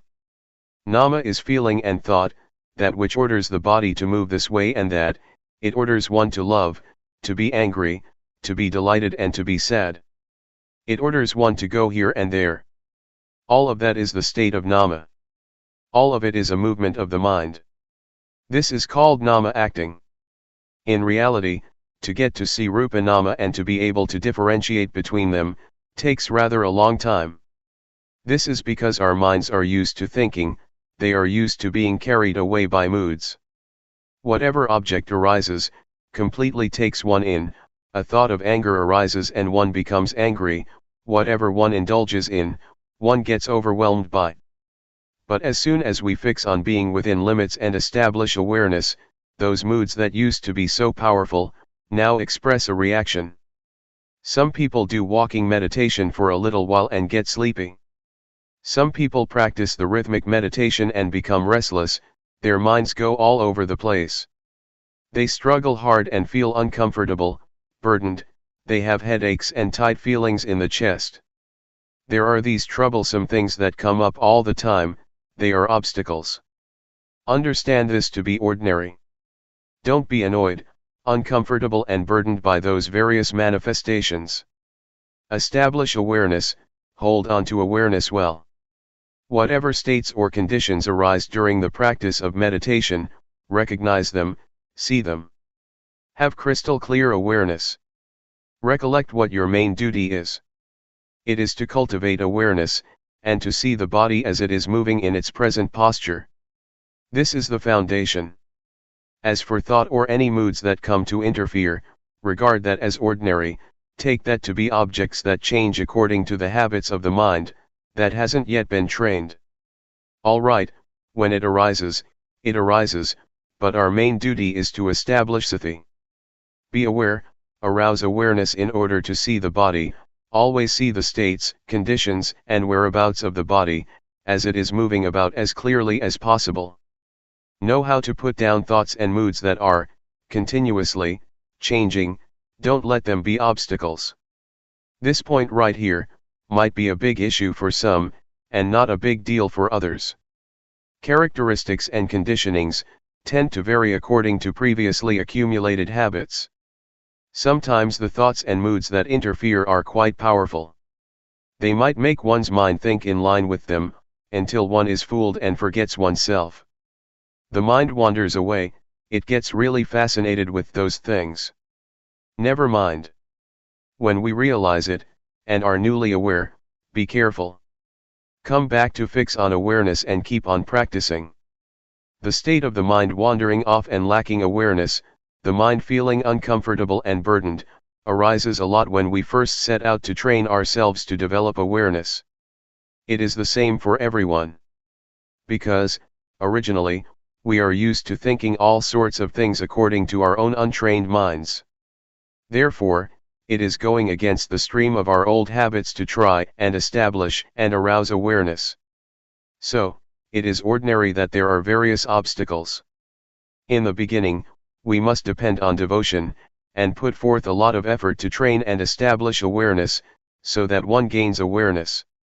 Be determined to make effort with walking meditation and sitting, doing the rhythmic meditation. Make movements with the body and train a lot to be aware. Never mind if the mind loses awareness, and thinks of this and that 100 or 1000 times. Regard yourself as somebody who is still new at the training. Inspire yourself.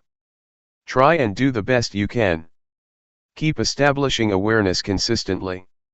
When you lose it, you start again, you lose it again and you start once more.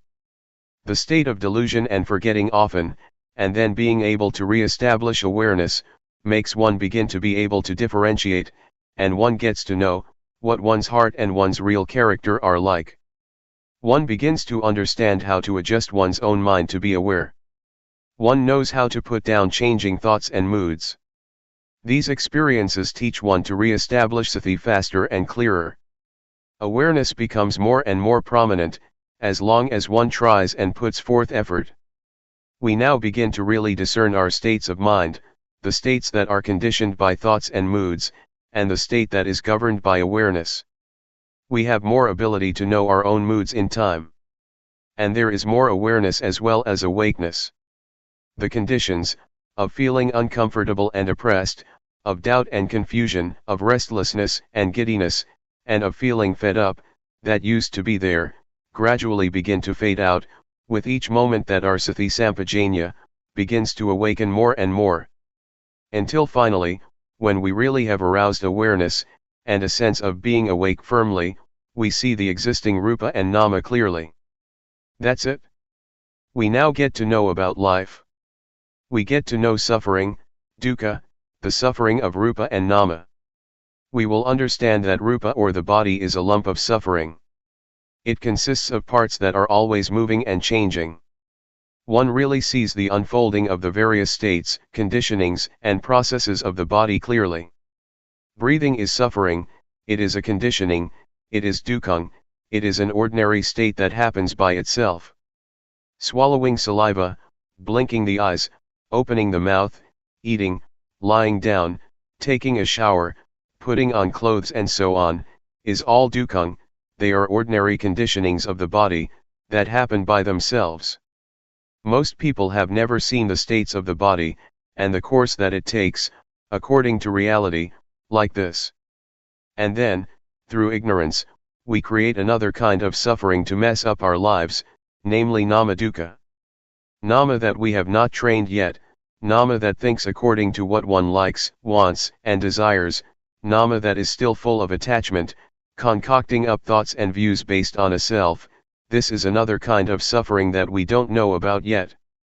This is a kind of suffering that is something unfortunate in our lives, that we have never studied or tried to understand.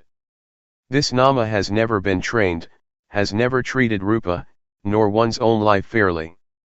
But as soon as we see, train, and refine ourselves, and we know how to arouse and establish awareness, waking ourselves up, the very quality of sati acts as the judge. It is the most honest court. The kind of suffering that doesn't arise from dukung, from the natural state of the body, awareness discerns it. Awareness brings it to a halt. Nobody can stop dukung, the ways of the body and of life. Those states just happen. We have to be aware of those conditions, to acknowledge, deal with them and look after them, so that there is a state of normality and happiness for as far as conditions allow. But the suffering that is due to thought, that is due to nama, that is due to all kinds of wants and desires, is a state that is something untoward. It arises because of our thinking and our beliefs. This is what awareness sees. It stops and pacifies that kind of thinking. Awareness knows how to put down and pull oneself away from thoughts, in those circumstances. Awareness really acts as the judge because when one is aware and awakened, it really treats rupa and nama, and one's mind, fairly. One's life begins to be different from how it used to be. Before, one used to be a slave of moods and desires, and one used to fall in the trap of thought all the time. Thoughts, speech, and all actions used to be dictated by moods, by one's own character, every moment, every time. But now the time has come to wake up and establish awareness. Our body then has more freedom. One doesn't have to be under the power of desire anymore. Like if one was addicted to cigarettes and betel nut, and used to roam around and booze. One has been a slave all the time of desires, to have and be on the sensual plane. As soon as one is awakened through sati, one abandons that sort of behavior at once. Awareness knows how to differentiate and it knows how to properly reflect. It really sees things. Oh, this clearly is suffering. How could I indulge in those things and be such a fool? The things that one used to wallow in and be intoxicated with, really drop off our minds. There is no more desire for cigarettes, betel nuts, and booze. One completely does away with those things. For example, myself, I used to be someone who believed in superstition and I trained myself, until I was an occult healer. I used to calculate auspicious occasions. I had all sorts of amulets and whatnot, a complete mess. Before I could go to sleep I had to recite all kinds of verses and chants. My room was full with sacred and holy objects. Flowers, incense, blessed water and so on. I used to chant incantations for at least an hour. Whenever I traveled somewhere I had to figure out the omens. What time to set out, in what direction etc. Going to the forest, I first protected myself from fierce animals with spells. There was really a lot of stuff. And then I met Luangpor Teean. I trained to develop awareness with him at the Budayana Forest, Loi Province, in 1966. For a full month I trained and strove, before I was able to establish awareness and arouse a state of being awake. The various things that I used to think about, believed in, and practiced by way of different ceremonies dropped off. They really dropped off me. Sati was crystal clear and I realized, oh, it really is because of thought, and my own firm belief that I indulged in those kind of views for many years. I was really going over the top at that time. Now I knew how to be aware, how to train and strive, doing walking meditation and rhythmic meditation. I practiced in the same way as you are doing here now. I trained in awareness, I trained and trained. From being carried away through thoughts and moods, I gradually became more aware and awake. Awareness became more clear by itself. After there had been an upsurge of being aware and awake, I felt that my life had revived and strengthened. It was really more dynamic. I felt that my mind was happy and at ease. Many conditions certainly were more distinct than before. It felt like a mountain or a heavy weight, that had been weighing down my mind for ages, had been lifted off my life, almost completely. I understood what old people meant when they said, "Heaven is in the heart, hell is in your own mind." This took on a profound meaning for me. Awareness stood out. It felt as if being aware and awake happened by itself. I didn't have to support it as much as when I first started out. Whatever I thought, said, did, the movements of the body, doing walking meditation, I really did all of it with awareness. I saw states, processes, and the proceedings of the things I thought and did, in a refined way. Regarding the thoughts and beliefs that I used to cling to, moods of love, like, anger and delusion, in fact, they didn't disappear from the mind in one go. It just felt that they had diminished a lot. They were not powerful, they were no longer the boss like before, when I couldn't establish awareness yet. Desire and ambition were still there, latent. They still showed their faces, once in a long time. Sometimes I would still think about this and that, without awareness. Even though I could establish awareness, and was well aware and awake, I still felt that I didn't have complete freedom from love, like, anger and delusion. Luangpor Teean warned to be careful of those things, to be careful of thought, and to be careful of the defilements of a practitioner of insight meditation, namely, being stuck on refined states of mind, such as too much joy, too much delight, too much peace and coolness, stuck on images that would appear, stuck on knowledge of this and that. All these things one should be careful of and not heedless, forgetting oneself and being fooled by them. And so I had to put forth more effort, but I felt that it wasn't as difficult and burdensome as in the beginning. This latter part of the practice could be called working with the mind. For the method I still used the posture of moving the body as a base. This is the sign for fixing on awareness. But now I felt more at ease. I would do the walking meditation in a leisurely fashion, and I would move the hands and arms in a relaxed and agile way. I was aware and saw the existing states and conditions of the body. The movements were very clear. There was no laziness or feelings of wanting to quit. There was no boredom, no uncomfortable feelings or dissatisfaction. And there was no confusion as before, at the beginning. But there were some occasions that my mind thought about things. It would reflect and analyze certain matters. These states would arise on their own. This would complicate things. Some of the things that I would think about I felt were important. For example, I would explain the Dhamma, in my mind, to someone I cared for, such as my friends or my family. Sometimes I would investigate and try to find an answer to a Dhamma question. I felt that each matter that I reflected on was important. And so, at times I would forget and just get caught up in thinking. The various thoughts that would appear at times were old habits. They were cankers flowing outward, asava, they were manifestations of views and opinions, they were thoughts and beliefs in various forms of myself. They would spring up sometimes. Therefore, during the time that one is working with the mind, and one sees the states of mind, and one's own thinking, one really needs to be aware and awake and to be able to establish awareness. One has a perspective. No matter what one is thinking about, and no matter how important it may seem, always be aware clearly and see those conditions arising. When one is careless and thoughts come up, and even when one starts to think, see it and know it in time. But don't be careless and get mixed up in thinking, and let it turn into an issue, to the point one completely forgets oneself. We must take awareness as our perspective. Awareness should always stand out. Then, one can really let go and put down those images, without grasping or paying attention to them. Always come back to being aware. Regardless of how powerful, delightful, or awful thoughts may be, establish awareness and make it into a foundation.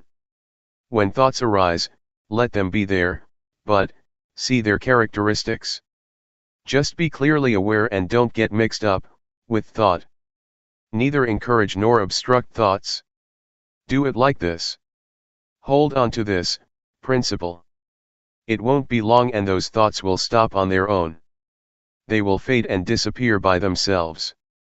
They will turn into rising images.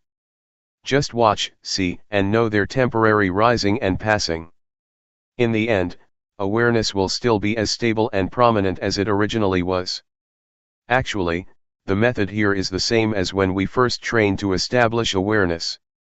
The only difference is that, in the beginning of our training in the development of awareness, we put emphasis on establishing awareness, on breaking through the encirclement of the various objects, and so we give emphasis to focusing on the movements of the body. We do this exclusively in order to have a foundation, or sign in training in the setting up of awareness. We create awareness because in the beginning of our training, states of mind and mood still have power. We are still accustomed to thinking, and this gives rise to some kind of mood that we are familiar with from the past. So we are not yet interested in watching and seeing thought, as we are in the later stages of working with the mind, because one who is not able to establish awareness is like someone without a place to stand. One easily loses one's footing and slips. When we watch thought or powerful moods, we get drawn into feelings of like and dislike. We tend to get carried away with things that look as if they're easy to watch. We can't yet differentiate between the object and awareness. Even though we know and see that we experience a certain condition, we are still not able to give it up and put it down. For this reason, one is taught to make effort with one aim, namely to train in order to be able to establish awareness, to be aware and awake, to be ready, including all things. This is the priority.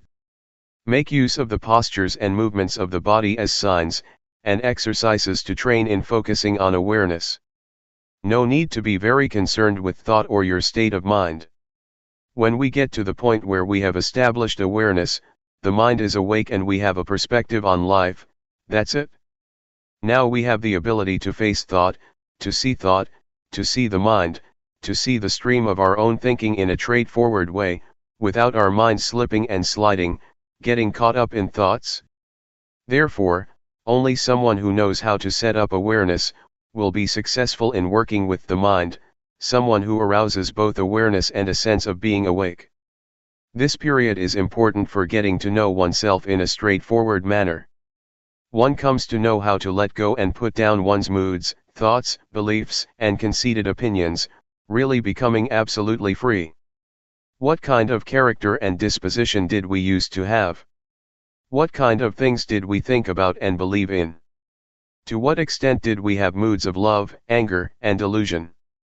We will really see our mind states, clearly as they occur, in a simple way. From the conditionings of mind that come up in thoughts, turning into moods, issues, and various matters, periodically or momentarily, Yanadasana, knowledge and vision, arises, one really gets to know oneself. Oh, this is how I think, I get angry this much, this is what I believe in. One will see conditions one by one, according to the thoughts that appear momentarily, relying on the perspective of life, the main principle, knowing how to establish awareness, being in control with awareness and being awake. The mind doesn't flow and comply with the moods and thoughts. Wisdom knowledge will arise within us, and we will be able to reflect and differentiate between desires and reality. We will know how to let go, we will know how to put down thoughts, put down delusion, put down images and moods that proliferate. We can pull ourselves out of thoughts and beliefs we used to cling to, and were firmly convinced of. Clinging is loosened and one returns to awareness that has never been so striking before. Views and opinions of all sorts get demolished more and more, one after the other. And in the end our minds are made smooth. Our minds don't go back to creating suffering and problems through concoction anymore. It has all been demolished. Proliferating thoughts, sankhara, that used to be so powerful and used to create heavy suffering in our lives and our families, are finally done with, their poison is really gone. Life is smooth. One is able to conduct one's life with intuitive awareness, sati sampajanya, as the prominent factor. One is able to be creative and perform one's duties and obligations as one should. One is calm, composed and endowed with discretion. One is able to reflect and discriminate A from B. One is really absolutely free and independent. Well, what I've said today was an introduction, and a pointing to a line of practice to train oneself. I have made known the teachings of the Buddha and done the duty of a Buddhist. I have done what a bhikkhu, monk, should do. There is the saying of the Buddha, Arogaya Paramalabha, being free from disease is the greatest gain. This refers to what I've been talking about, it refers to our lives, it refers to this method of practice. In the old days, the monks would go all over the country, and propagate the teachings on the end of suffering in the marketplace, or wherever many people would gather. It is the highest gain. It is eternal life. I think that I have performed my duty in a complete way, and have satisfied the request of the abbot of this monastery. This talk was given in a branch monastery in the south. May all of you, who have lent an ear, take up what has been said for contemplation, and put the various reflections and perspectives into practice. Determine to train and cultivate yourself, so that you will attain the paths and fruits of practice according to your aspirations. The art of knowing directly. I bow to the triple gem, the Buddha, the Dhamma, and the Sangha. I pay respects to the senior monks and all my colleagues in the Dhamma. May all lay practitioners prosper in the Dhamma. You've come here to listen to words. If you remember the words having listened to them, then you will receive something that is fake. But it is necessary to speak and teach. Talking in order to give rise to knowledge and memory is easy, it's easy to teach and understand. There are teachers all over the place. All of us sitting here now, at a monastery where a retreat is held, have knowledge of good and bad, of right and wrong. Everybody knows that. For example, we know that anger and suffering are no good. We know that, but we still suffer and still have anger. Now, in real teaching we have to teach ourselves, we have to teach ourselves to really understand. We might learn some things from others, it will make it easier to remember, but real teaching we have to do ourselves. In talking today we are all friends, spiritual friends. On this occasion we all become fellow practitioners, so that we can meditate and practice together. This is a good thing and it is right. In real teaching we have to teach ourselves. Even talking and listening are practices in themselves, practices in developing awareness. Don't be united in anything other than developing awareness. Be aware, pure awareness. Be aware in a straight and direct way, straight and direct sati. Feel the body directly, in a straight way. Be fully aware, don't let there be anything in front or behind. This is called really teaching oneself. Let awareness move around, let it be with the body, with rupa. And let awareness see the mind. When there are thoughts, don't prevent or obstruct anything, give awareness the full opportunity to see. As for the body, know directly and straightly, know purely. Use and search for whatever ways that makes you have awareness within your body. Make it direct and straight, know immediately. But some people don't do it like this. Before, I was the same myself, I didn't know directly and straightly. I reserved it and knew other things and there were thoughts. Why do we do it like this? One goes and uses reasoning, figuring out what is right and what is wrong. Like this is right. There is like and dislike. Why do we practice like that? What's the point of knowing this and that? For example, when we are aware, we ask ourselves, am I aware or not? Is this sati or not? Is this kind of knowing, awareness? Or is it thought? Sometimes we're thinking, and we don't know what awareness is, and so there is a division all the time. Reasoning and perceptions of right and wrong come to interfere with practice, and so one doesn't practice fully.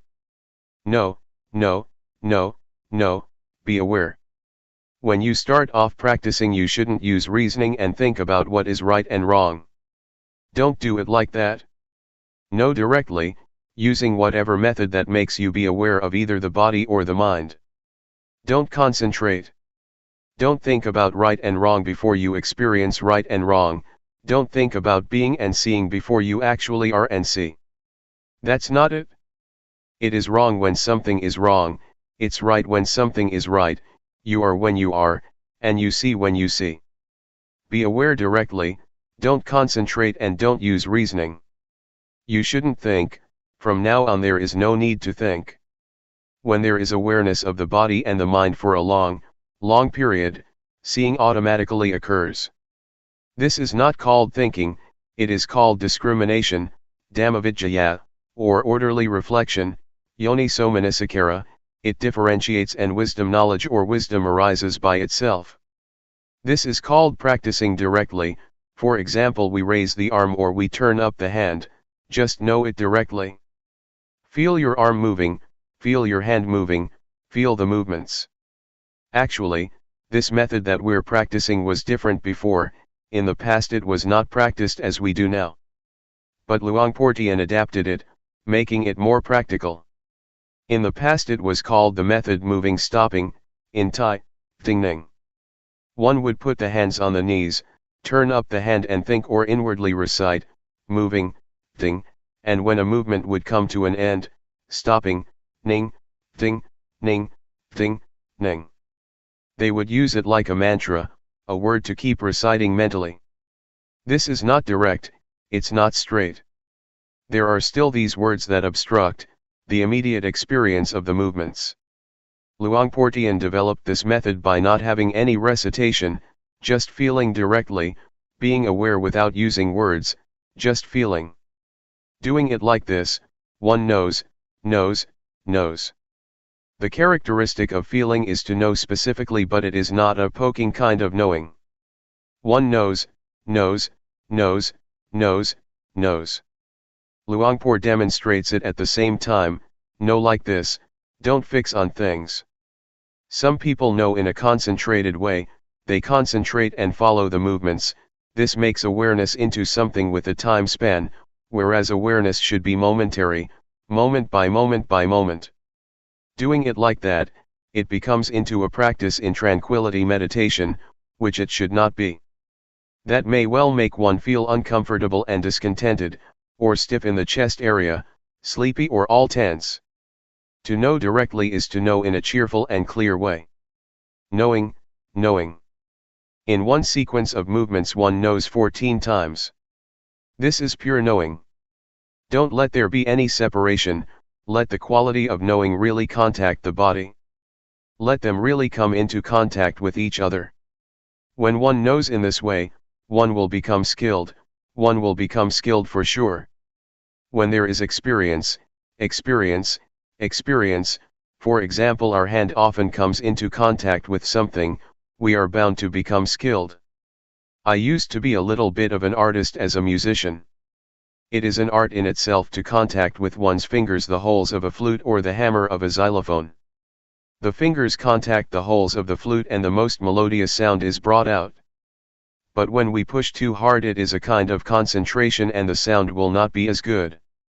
If we go and count the holes in the flute we can't play well, because the finger movements have to be just right in order to produce the right tone. Being aware and contacting the body directly and straightly, is an art. There is no need for reasoning, know in a pure way. Know in a sober and clear way. When you really make contact with the feeling it is an art, you will be skilled in it, and you will know crystal clear.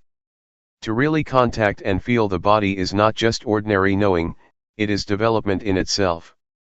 We might compare it to having a livelihood, when we're not doing it right we waste a lot of energy. When we know the movements through reasoning, through concentrating or by forcing ourselves, then we waste lots of energy.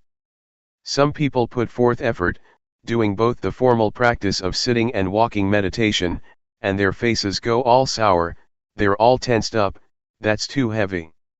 When we do it in the right way it is not heavy, rather, it is light, comfortable, and we feel cheerful. Doing it like that, one tends to forget the time. But some people force themselves too much, that's neither straight nor direct. Awareness is happiness and justness from the beginning, it sorts things out for us by itself, and it makes one feel and recollect clearly, step by step. Be in the middle, watch inside as well as outside, don't go in, don't go out. When I was a kid, I used to go with my mother to plant melons and beans.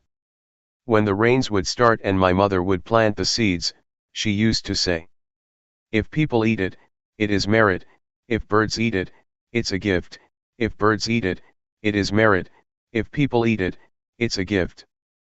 This attitude makes one feel at ease. But without this attitude, we may do things thinking this way and that about making a profit or making a loss. This is wasting energy. Sometimes we even count the days, I've practiced so many days already, and I still don't have any knowledge. Some people do know, it's so easy for them. One gets bogged down in thought like this and one cooks things up. The result is that it is our thinking, our delusion that is practicing Dhamma. We practice but we still get deluded. We know and then we don't know, we stay with the knowing and then we are without the knowing, we're doing it wrong and then we do it right. When one is caught up in thought, how is one going to see thought?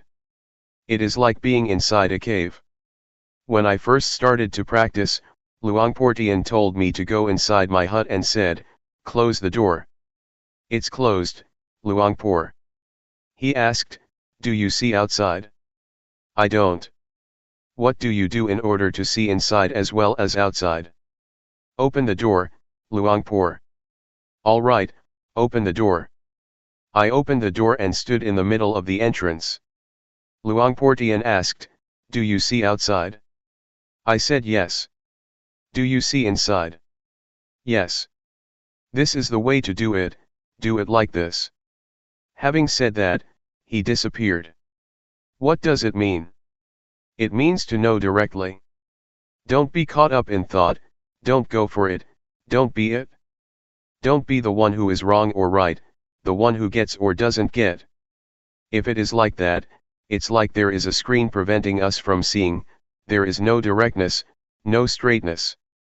There is no openness and nothing is revealed. Just awareness, not wanting, not being. Try it out, knowing directly. Take one step at a time. Know directly, don't figure out what is right and wrong, don't go for attaining and not attaining, there is nothing to attain, there is nothing to not attain. There is nothing right and there is nothing wrong. If there is just pure awareness, there is no right and wrong, there is no knowing, and there is no not knowing, there is only just pure awareness. Give awareness the full opportunity. Just as with planting rice, if we don't plant it well, it won't come up. It's the same with chilies, eggplants, and fruits, they need to be planted properly. But if we know how to plant these things, it will be just right and there will be a balance, the roots will sprout and the plants will establish themselves. If we plant them in the wrong way, the roots won't flourish and they may break, the wind blows and they shake about. We have to keep replanting them, and the end result is that they don't grow well. Try it out. I'm teaching you, so that you will practice, I'm not talking just to give you information. We have come here and so we must try and practice. Practice directly and straightly. At one time I returned from Singapore, and I stopped over at Hat Yai, south of Thailand. Somebody brought a Westerner to see me. This Westerner said in a straightforward way, "There is no need to teach me anything, just tell me what to do. I know many things already, so it's better to tell me what to do rather than to teach me things." What do you think of that? I feel that that is very good. So I told him how to start. Kamma means action. It means to feel. Do you know the movement of turning up the hand? Do you know the movement of raising the arm? No, no, and no. I had him practice like this for half an hour, and after that I showed him how to do walking meditation. Know every step that you walk. Whenever he took a step, I knocked him with my hand on his arm, no like this, no like this. Knowing, knowing, feeling. I had him walk for half an hour and then called him over, and let him do the rhythmic meditation in the sitting position again. He got into contact with sati, with awareness of the body. I asked him, just now, you were aware of the body, did your mind think of other things? No. One is right here, one knows right here. Have you ever known like this for a long time, let's say for a whole day? Never. What about 1 hour? No, never. He just learned about this now. This is how I taught. This point is the point that we, as Thai Buddhists, are lacking in. We are not lacking at other points, it is this point. This is the point where Buddhism comes into being. The Buddha, Dhamma, and the Sangha arise right here, that is to say their qualities. We have to give rise to them right here, this is their birthplace, the birthplace of the state of being Buddha that knows, that goes in and knows. Don't destroy this state. And so we have opportunities, we have places such as this one, it is not as if we practice because it is the fashion. We don't advertise that we do anything else. To perform rites and rituals, make merit and offerings and so on is not the right way. To do it right in line with real awareness one has to practice like this. We have to spur each other on to practice, to live like this. The activities of Buddhism have to start off with this method, we can't deny it. We need places and the environment, and we have to persuade each other to come and practice like this. In the mornings and evenings, there are Dhamma talks as well as practice, this gives good encouragement. And so we come together to practice in this style. What I'm saying now is not for memory, it is for practice. Putting it into practice in our bodies and minds, coming into contact with ourselves. When I use the word sati, we know, we feel it at the same time that we hear it. The things I talk about exist in us, they are there, in all of us. The more I talk, the more we see ourselves. What do we see? We see what I'm talking about. For example, feeling, we all feel, even when we don't do anything in particular. When we are skilled we don't necessarily have to make movements with the hands and arms, we just sit there. Feelings are there already, the blinking of the eyes can be felt, breathing can be felt. The quality of knowing that knows the blinking of the eyes, is feeling, it is sati. The quality of knowing that knows breathing, is feeling, is sati. Even when we don't do anything special, there is awareness, no matter where we are, even when we just sit there, there is awareness. Spiritual friends, inner sages, the paths and fruits of practice. May the words I speak be your spiritual friend, Galyana Mitta, awareness is our spiritual friend. Associate with these things, associate with the sages, I don't mean to associate with this or that person, that is good also, those are the external sages, but the real sage is within, awareness. Try to associate with awareness for 7 days. To know directly and straightly is called, associating with the sages. Do you see that? When the Buddha expounded the first discourse, Dhammajjokhappavatthana Sutta, to the group of 5 disciples, the Brahmin Gondhanyo, opened his Dhamma eye, reached the first stage of enlightenment. He was the first monk disciple of the Buddha. A few days later, the other 4, Vappa, Padya, Mahanama and Asachi, also opened their eyes.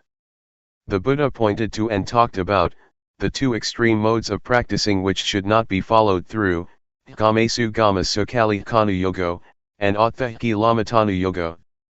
The path is the middle way, the path for the mind to walk, the path of the mind is called, Magga. Magga or the path, is this awareness. Awareness or the quality of watching, of seeing, of knowing, is called the path. Whoever is always aware is walking the spiritual path. The path is a vehicle, it is as if one rides in a vehicle that leads one onwards. As the Buddha mentioned the path, Gondhanyo was practicing in awareness.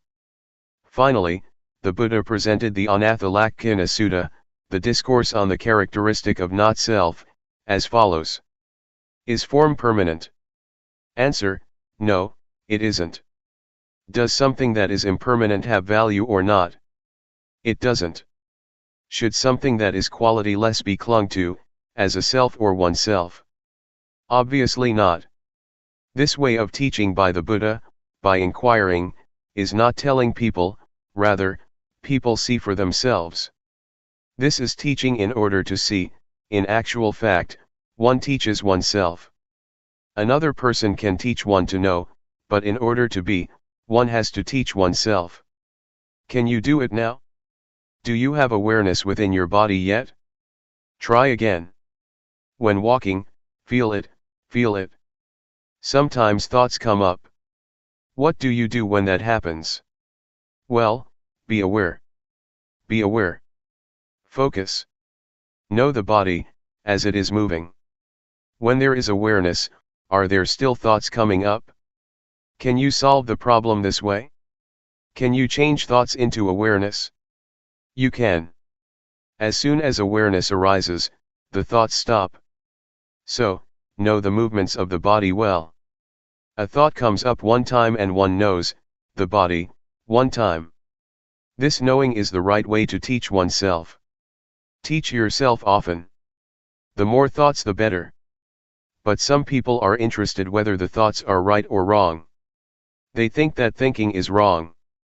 On thinking, see the thought, there is no right or wrong, there is just seeing, seeing thought, knowing thought.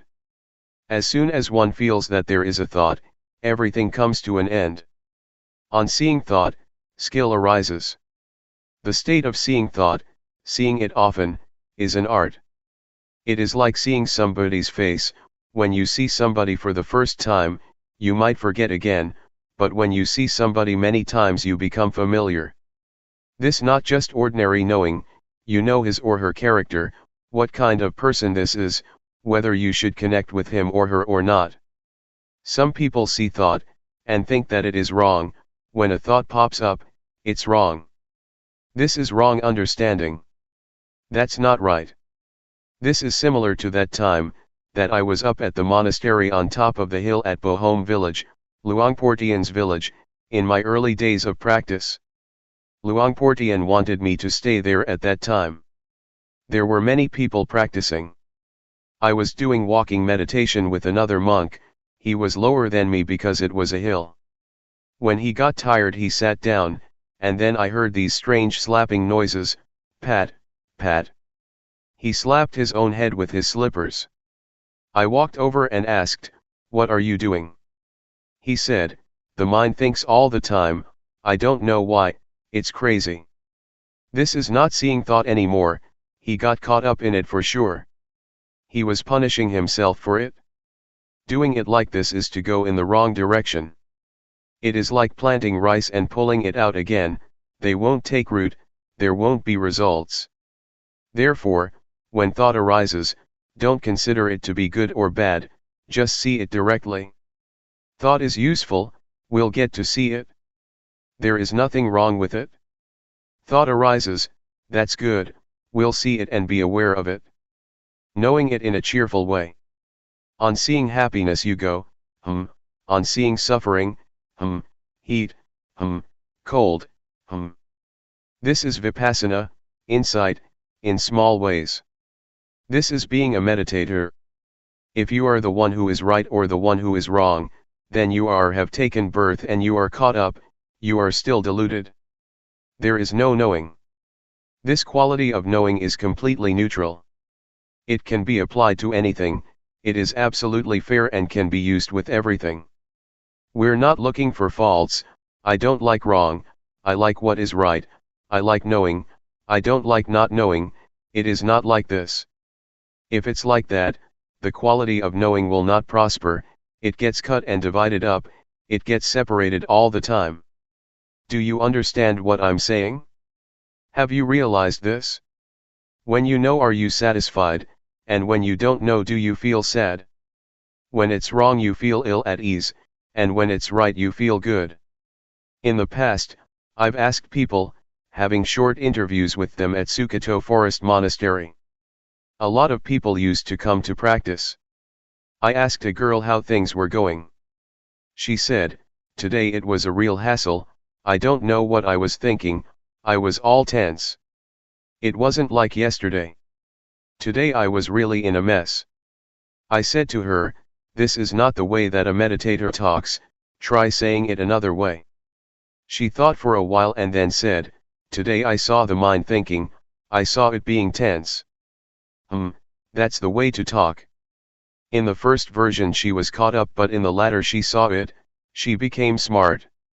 The words I am, are no good, the words I see, are fine. Do you understand? What is it like for us here? Being or seeing? This is the point of separation. Insight, Vipassana, does the separating, at this point. Things are melting, being digested, dissolving into emptiness. Until there is no self. The way to arrive at the path and fruits of practice, is by this way. This exists within us.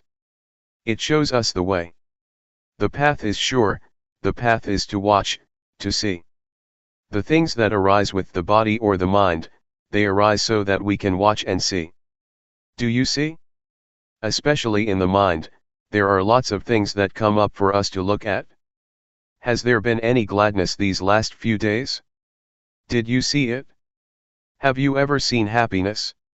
Have you ever seen suffering? These things come up for us to see them. What about satisfaction? Have you seen it? Dissatisfaction. This is the path. If one sees, then there is the path. The middle way. The way to get to the path and the fruits of practice is right here. At the point of seeing and not being caught up. Things arise in order for us to see. Some people may experience tension, do you see tension? Some people may experience dullness, do you see dullness? Others may see thought. Do you see it? One cannot grasp hold of the mind, there is just seeing and seeing. Develop this state of watching and seeing a lot. Develop the quality of seeing a lot. See the body moving, see the raising of the arm, see the lowering of the arm. Know and see. Knowing and seeing. When things arise that we don't want, things that we didn't intend, see that also. For example, thought, we didn't ask for it, it just arose. When we see thought, thought comes to an end. When we fix our awareness, the quality of knowing does not fail, as we might think. It is good to have thoughts arising. This way we get to see them, see the mind thinking. Sometimes many things come up, happiness, for example, and one is smiling inwardly. Don't grasp it, don't be it. Establish yourself on the specific characteristic of a meditator, watching, seeing, and not being. This is not wrong, and this way you won't waste time. But some people get caught up and waste lots of time. They get caught in joy, calmness, visions, defilements due to insight, analytical knowledge, and all sorts of things. They fall in the well of knowledge, and know this and that. One wastes lots of time this way. There is no need to know all that but see it. It is like coming here by car from another province, on arriving here there is no need to teach about the things, that one has seen as one passed through.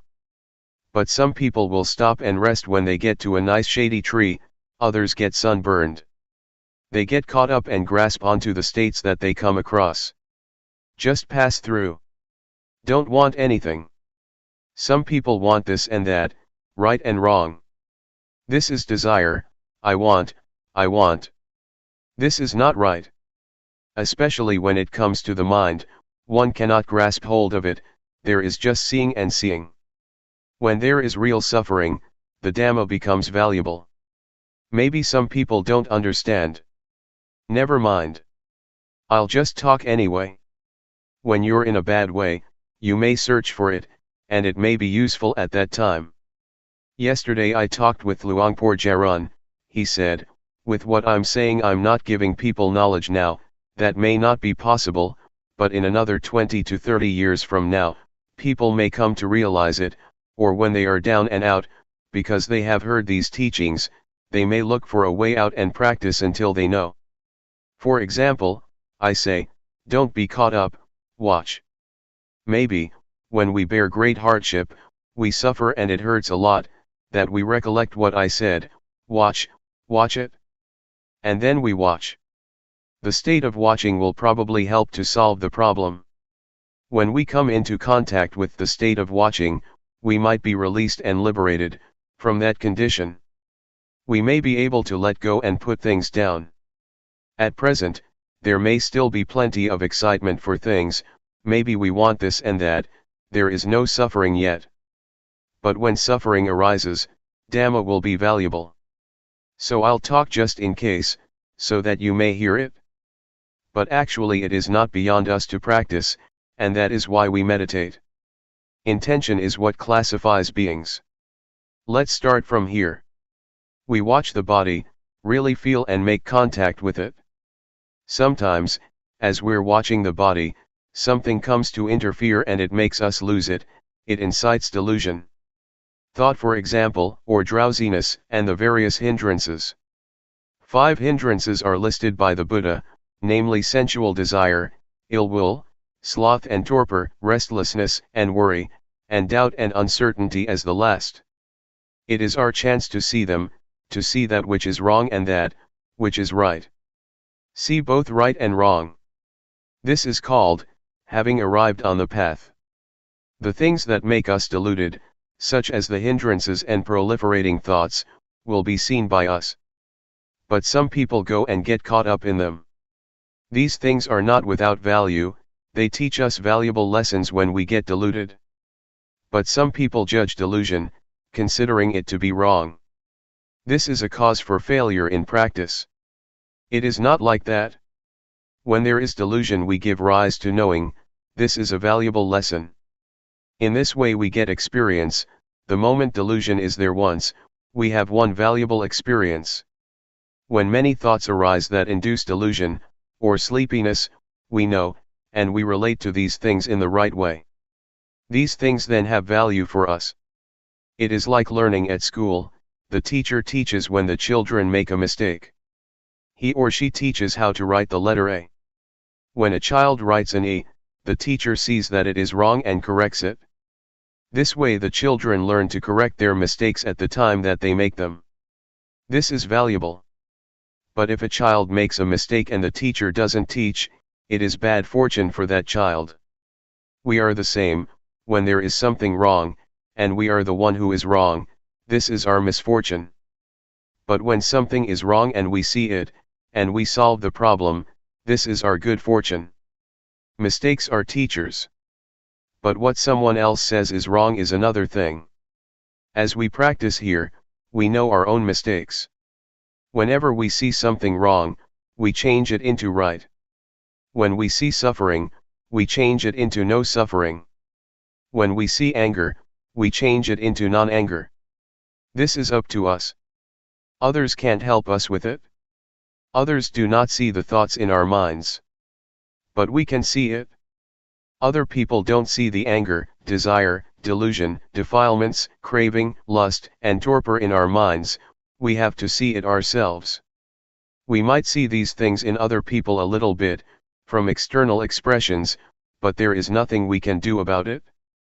But when we see these things in ourselves we can solve it. Try it out. Don't think you are powerless. As soon as sleepiness comes up, one yawns and drops off to sleep. This is called falling for it. If you get easily sleepy, then find some way to do something about it, don't just give in to it. Fight it a bit. Try looking up to the sky or the top of a tree, look around you, look far away in the distance. Imagine it is daytime, that's not the time to lie down. This is the time to practice, nighttime is the time to lie down. If it doesn't disappear, then get up and wash your face or take a shower, fight it a bit. Don't sit there nodding about. If that is the case, you've really lost it. We have to be awake. Open your eyes, fully, and be aware. You can do it. It can be changed, it can be solved. Meditation means to do good a lot. The words hapathipati in Pali language, and hapathipat in Thai, mean to practice. The prefix, hapatha, means to come back, to return or to solve. It is not a matter of doing sitting and walking meditation all day long, but never solving the problems. One thinks for an hour or two while practicing, that is not putting forth effort. It is laziness. A practitioner is one who changes wrong into right, delusion into non-delusion. Whenever there is delusion, change it immediately, this is useful. When something is wrong, change it, know it immediately, practice. To practice is to change. Meditation means to do good a lot, make that which is harmful into something good. This is called meditation. What is goodness? Awareness that we're training ourselves in is goodness. Perform this kind of goodness and do it a lot. Recitation is to keep a certain word in the mind, for example, Buddho, Sama Arahant, etc. In the past, I learned verses. I had to recite in order to become invulnerable. That is recitation. Sometimes we use the wrong word, we may call the recitation of the word Buddho meditation. It is not. It is recitation. As for the word meditation, it means to cut off, to just be aware, to feel movements with sati. Now is the time to practice, I've already explained how. Know what arises, don't know at any other place. In the beginning of the training, know at the body, not anywhere else. Take the body as the sign. Consider the body as the material or tool to produce awareness. The body is part of nature. When one sees the body, one has to see the mind too. A person consists of a body and a mind, and so this is what we learn from. These are our scriptures. The path, the fruits of practice and nibbana are right here. The hell realm, the hungry ghosts, and the thick-headed demons, are to be found right here. Realize this. Don't be fooled by things. Don't let the body or mind fool you. This mind can be developed to the end, until there is no more suffering. To be aware is to study. Awareness or sati will become skilled in the ways of the body and mind. It is right here where you will finish your studies. Students study at various institutes, when they finish they have what you call a PhD. But awareness is the real study. The word study means to integrate. One sees sila, samadhi, and panyat. It is awareness that studies the body and the mind, until it is skilled. It could be called full knowledge, parinyat. As I said this morning, there are three kinds of full knowledge. 1. Yatha parinyat, full knowledge by way of recognition. 2. Dhyana parinyat, full knowledge by way of clarification. This is rupa, this is nama, this is suffering of rupa, of nama, this is disease of rupa, of nama, this is convention, constitution, and ultimate meaning. 3. Pahana parinyat, full knowledge by way of abandoning. Some things in the mind can be absolutely abandoned, completely changed. The mind can be developed, don't think it is a hopeless job. As I said before, someone who is angry is at the end of one's rope. If not, then there is no problem, just normal. The state of watching is normality. Normality is the spiritual inheritance.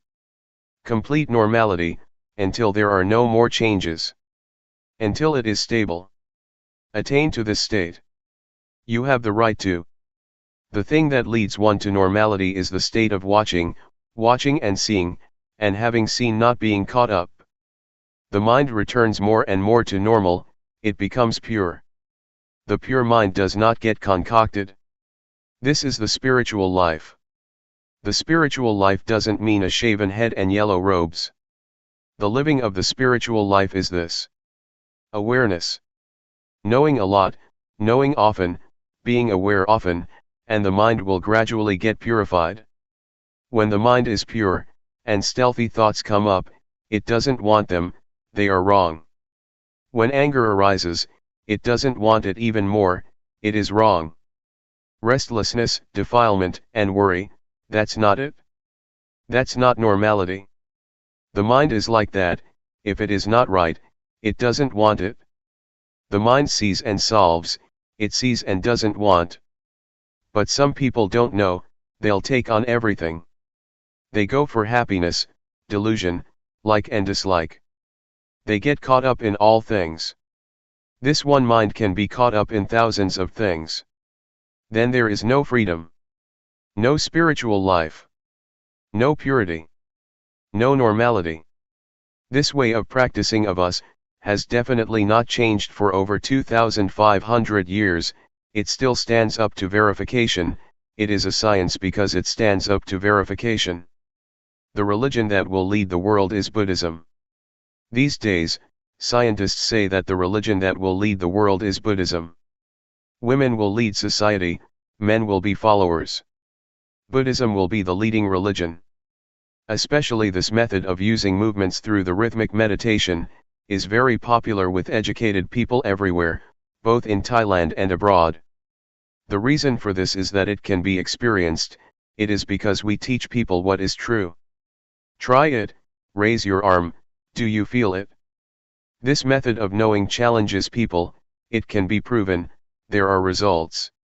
It is not limited to sex, age or nationality. It can be used and contacted by all. This is the most universal method. It is our good fortune, that 30 years ago it was Luangpor Teean who set the fashion. It is most appropriate to every sex and age group. As Luangpor Teean used to say, don't take age to be an obstacle, awareness is the same for all. Therefore, I say that it is appropriate, that it is universal. It is not important whether one is male or female, whether one is educated or not. Just be aware, that's all there is to it. Nowadays it is getting popular. I have taught in many countries, I let people test it out. And everyone accepts it. It is real. It is a science. The body and the mind really exist, sati really exists. When awareness comes in to know the body and mind, then all things are stopped or tamed. This is the result of being aware of the body and mind. This is the most complete development of life, all suffering disappears, one gains good health and even the economy becomes better. Jump when you fall of the ladder. Before I came here, I gave a talk at Mukdahan province. I talked about the same thing. I'm not boasting, but since I've been practicing I hardly ever get sick, my health is really excellent. That is because of the development of life and I'm looking after it. The Dhamma will protect one. The Dhamma inevitably looks after the practitioner. So don't doubt. We try to be aware, there is no beginning and ending, as with this retreat that started on January 20, 1996 and ends on January 28, 1996. Try to understand, experience awareness, and when you go back home, watch. Watch yourself while sweeping up, washing clothes and doing the dishes. Prepare yourself, it may be useful. Jump when you fall of the ladder. This is a simile for dying.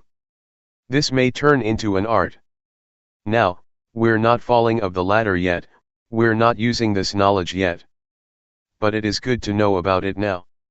Maybe when the time comes, we'll use this knowledge so that we don't get our skull cracked. Maybe it will be a kind of sport. Luangpor Teean used to say that it really is like that. Now, we are still alive, the breath still goes in and out.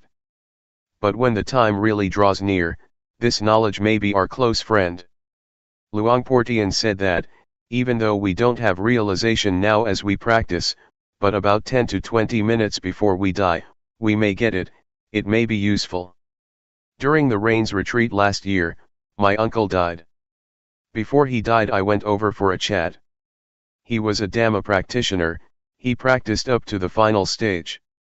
He said that now he was fine, he could control everything. Whatever I asked him he could answer. But if you're not in control, then don't be downhearted. Don't cry and don't think of other things. The present it right here. It is here, where one is not caught up in anything.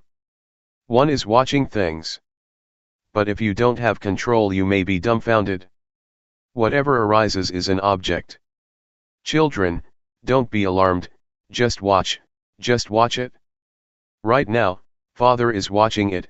There is nobody who is born, nobody who gets old, nobody who is sick, and nobody who dies. This is investigation, it is safe, there is just seeing. But some people are not like this. I told you before about this grandma, who had been fishing all her life. Her children held her hands, but she struggled to get free, because she was delirious and imagined that she was torturing fish. This is a hungry ghost or a hell being. What a pity to be born as a human being, and waste your life like this. Proving the facts. Where have we been these last 5-6 days? Some people may have been with their children, some people may have been angry with this or that person. Don't go out. Stay right here. Stay with the movements of the hands. Watch out, you'll become delirious. Prepare yourself like this. When the time comes, there should be peace. Consciousness, they call it. Now, we are still stuck, but we know. It goes out, come and stay right here. This will give rise to skill. You get stuck and you know. This is the state that is not born, doesn't age, isn't painful, and doesn't die. It is not a place or a house somewhere. It all starts off with awareness, it leads us to safety.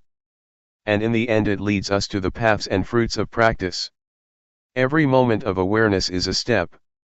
The mind goes out and we feel.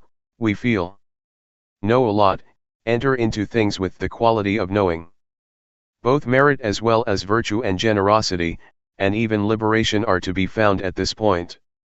Awareness has already cut off a number of things. When we are aware we pass through evil, through revenge, there is no enmity, there is no ill will, there is no love and no hate. Do you see that awareness leaves these things behind? Awareness knows, and knows. It is the end of revenge, the end of danger, it is beyond everything. Is this real or not? This is genuine, this is real. Don't let anyone fool you. These days we get fooled a lot. Some people threaten us with hell and fool us with heaven. This is all external stuff. Try this out and prove it. Don't believe me, everybody should prove it for oneself. Make contact with awareness and prove the facts for yourself. I'm talking about the possibility, I'm your spiritual friend. Whether what I'm saying is right or wrong, you have to see for yourself. Practice today, do the rhythmic meditation. Be devoted to just this, with your whole heart. Do it fully. Whether you do walking meditation or do the rhythmic meditation, sitting under a tree, try to arouse awareness. Little knowing will turn into knowing more. This is our inheritance, our noble treasure. Build it up, you're still alive. Don't wait until you're dead, build it up now. Alright, what I've said comes from the way it is, it's not coming from memory. The things that I've been talking about, exist in everybody who is sitting here. With good intentions towards all beings that are determined, may all good qualities and the goodness that we have performed, be the power that will support and send you to the realization of the way it is, which is safety and immortality, no birth, aging, sickness, and death. 2 Dhamma fragments. A. Instructions. B. The straight way. Instructions, given at Buddha Mandala. The formal practice is really a formula in itself. One lifts up one's hand and one really knows. Raising the hand, one knows, lowering the hand, one knows, moving the head, one knows. No need to ask anyone. It is to be experienced for oneself in the moment. We know and see ourselves. We don't have to wait for even a split second. Turn up the hand and know, raise the arm and know, it is immediate. This is the real thing. What is real has to be verifiable, it is not a mind-made image. Don't go and think that it should be like this or that, just try it out and really experience it. Be aware. If you make the movements just right, one movement takes about 1 second. So in 14 seconds you complete one cycle of 14 movements, that is knowing 14 times. An hour is 3,600 seconds, if we know every time, then that is 3,600 moments of awareness, using the form of the rhythmic meditation. That's a lot. When there is knowing, there is no delusion. Suppose we stay with awareness for 2 whole days, or as the Buddha said, whoever has sati with the body and mind continuously, for either 1 to 7 days, 1 to 7 months or 1 to 7 years, will get one of 2 results, of which the highest is the attainment of arahantship, one who is far from enemies, impurities, one is a noble one, life is smooth, there is no danger. The Buddha challenged us with this. This is where we as Buddhists are lacking. Not anywhere else. Look at this park, Buddha Mandala, everything is huge. Thailand is a Buddhist country and all building projects get constructed. Except for awareness. Being with the body and the mind, there is not much of that yet. And so we're working on this. What happens when we are aware of the movements of the body and the thoughts in the mind? Try out to experience awareness. Steep the body and the mind in awareness, what will happen? Be aware for 10 minutes, 20, 30, an hour. Anybody who knows for an hour or 2 will know the difference between knowing and delusion. We will be able to make a choice, the mind will choose and take what is right. Delusion is not right. Awareness is right. The body can look after itself, when it is hot we take a shower, when it is cold we put on more clothes, when it is hungry we find something to eat, when it is tired we take a rest or a sleep. But the mind doesn't look after itself, unless it has been trained. It takes on suffering, it goes for anger, love, hate, like, dislike and so on. Sometimes it wants suffering and delusion. Some people go and buy delusion, they look for things to indulge in. They cannot remain still. Some people have never trained themselves. But when we train in awareness we can come into contact with it. Then we will be able to sort things out. We will side with awareness. But when we have never trained we don't know how to do that, and the mind will jump all over the place. If we train in awareness for 1 day or 2 days, the mind will come to look for awareness, because awareness is just. Delusion is not. Anger and suffering definitely are not just. We will know what to choose. The mind will choose what is right and safe. Now, when we don't train we don't have this ability, we can't do it and we don't know. Everybody has knowledge, has finished studies and is capable of making a living, but the mind hasn't yet come into contact with the justness of life. We know what is right and wrong according to reasoning, for example we know that anger and suffering are not good, we know that but we still get angry, even though we know that it is not good. That kind of knowledge is not good enough. One has to experience things. Reasoning is still convention, it is still not right. Sometimes people kill each other because of reasoning. But in practicing Dhamma, we experience things, we steep ourselves in awareness, we don't use reasoning, it is beyond reasoning, it is ultimate, reasoning is still convention that is dependent on conditions. But ultimate reality is not reasoning, rather, it is a clear and evident experience. Seeing anger and non-anger has nothing to do with reasoning. Anger is not right. Non-anger is right. When we have experience we know that delusion is not right, and that non-delusion is right. When we have experience we don't have to ask anybody. There are no questions in reality, there is nothing to ask, there are only answers and one has to answer oneself, not somebody else. This is ultimate reality, the truth. And so, we are practicing with this. We've tried it out for 3, 4 days already. Testing and proving it. We use the body and the mind for this. What's going on there? You shouldn't think and see before you actually see, be right or wrong before you're actually right or wrong. Sometimes we turn to thought to find an answer, it may not be right. It all depends on how we think, we can all think according to reason, but thought does not last. Really meeting with knowing and delusion is not thought. As soon as delusion arises we are aware. That's not reasoning, one dives into it. Whenever there is anger, be aware and anger will disappear. That's it. Our minds rise higher and become more pure, there is more experience, more lessons. We don't have to ask each other what is real. Experience and try it out yourself, dive into it. Soak the body and mind in awareness. Try and add awareness to the body. We have a form of practice, using intention. Everybody, put your hands on your knees. Try. Who is the one who knows where the hands are? Are you absolutely sure that the hands are on the knees? Suppose I tell you that your hands are behind you, do you believe me? Yes or no? No. Why not? Because you see and know. Who is the one who sees? Do you see it yourself or is somebody else seeing it for you? What is it that sees that the hands are on the knees? The eyes. Close your eyes, do you still see that the hands are on the knees? So it is not the eyes. That which knows that the hands are on the knees is called sati. The word satipatthana means the foundation or establishment of awareness. Establish the hands on the knees and be aware of them. Turn up the right hand. This is not the same as when it was still flat on the knee, is it? Are you sure? Raise the arm up a bit. Don't tense up or concentrate. Do it lightly and know. Now move your right hand to your abdomen. Then turn up your left hand. Raise the arm. Now put your left hand on top of your right.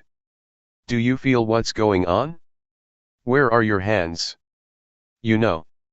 Slide the right hand up to the chest. You know. Move it out to the side. You know, don't you? Come down to the knee with the hand on its side. Then turn it over. Do it at ease, smiling inwardly. Don't say it is difficult. Move your left hand up a bit. No.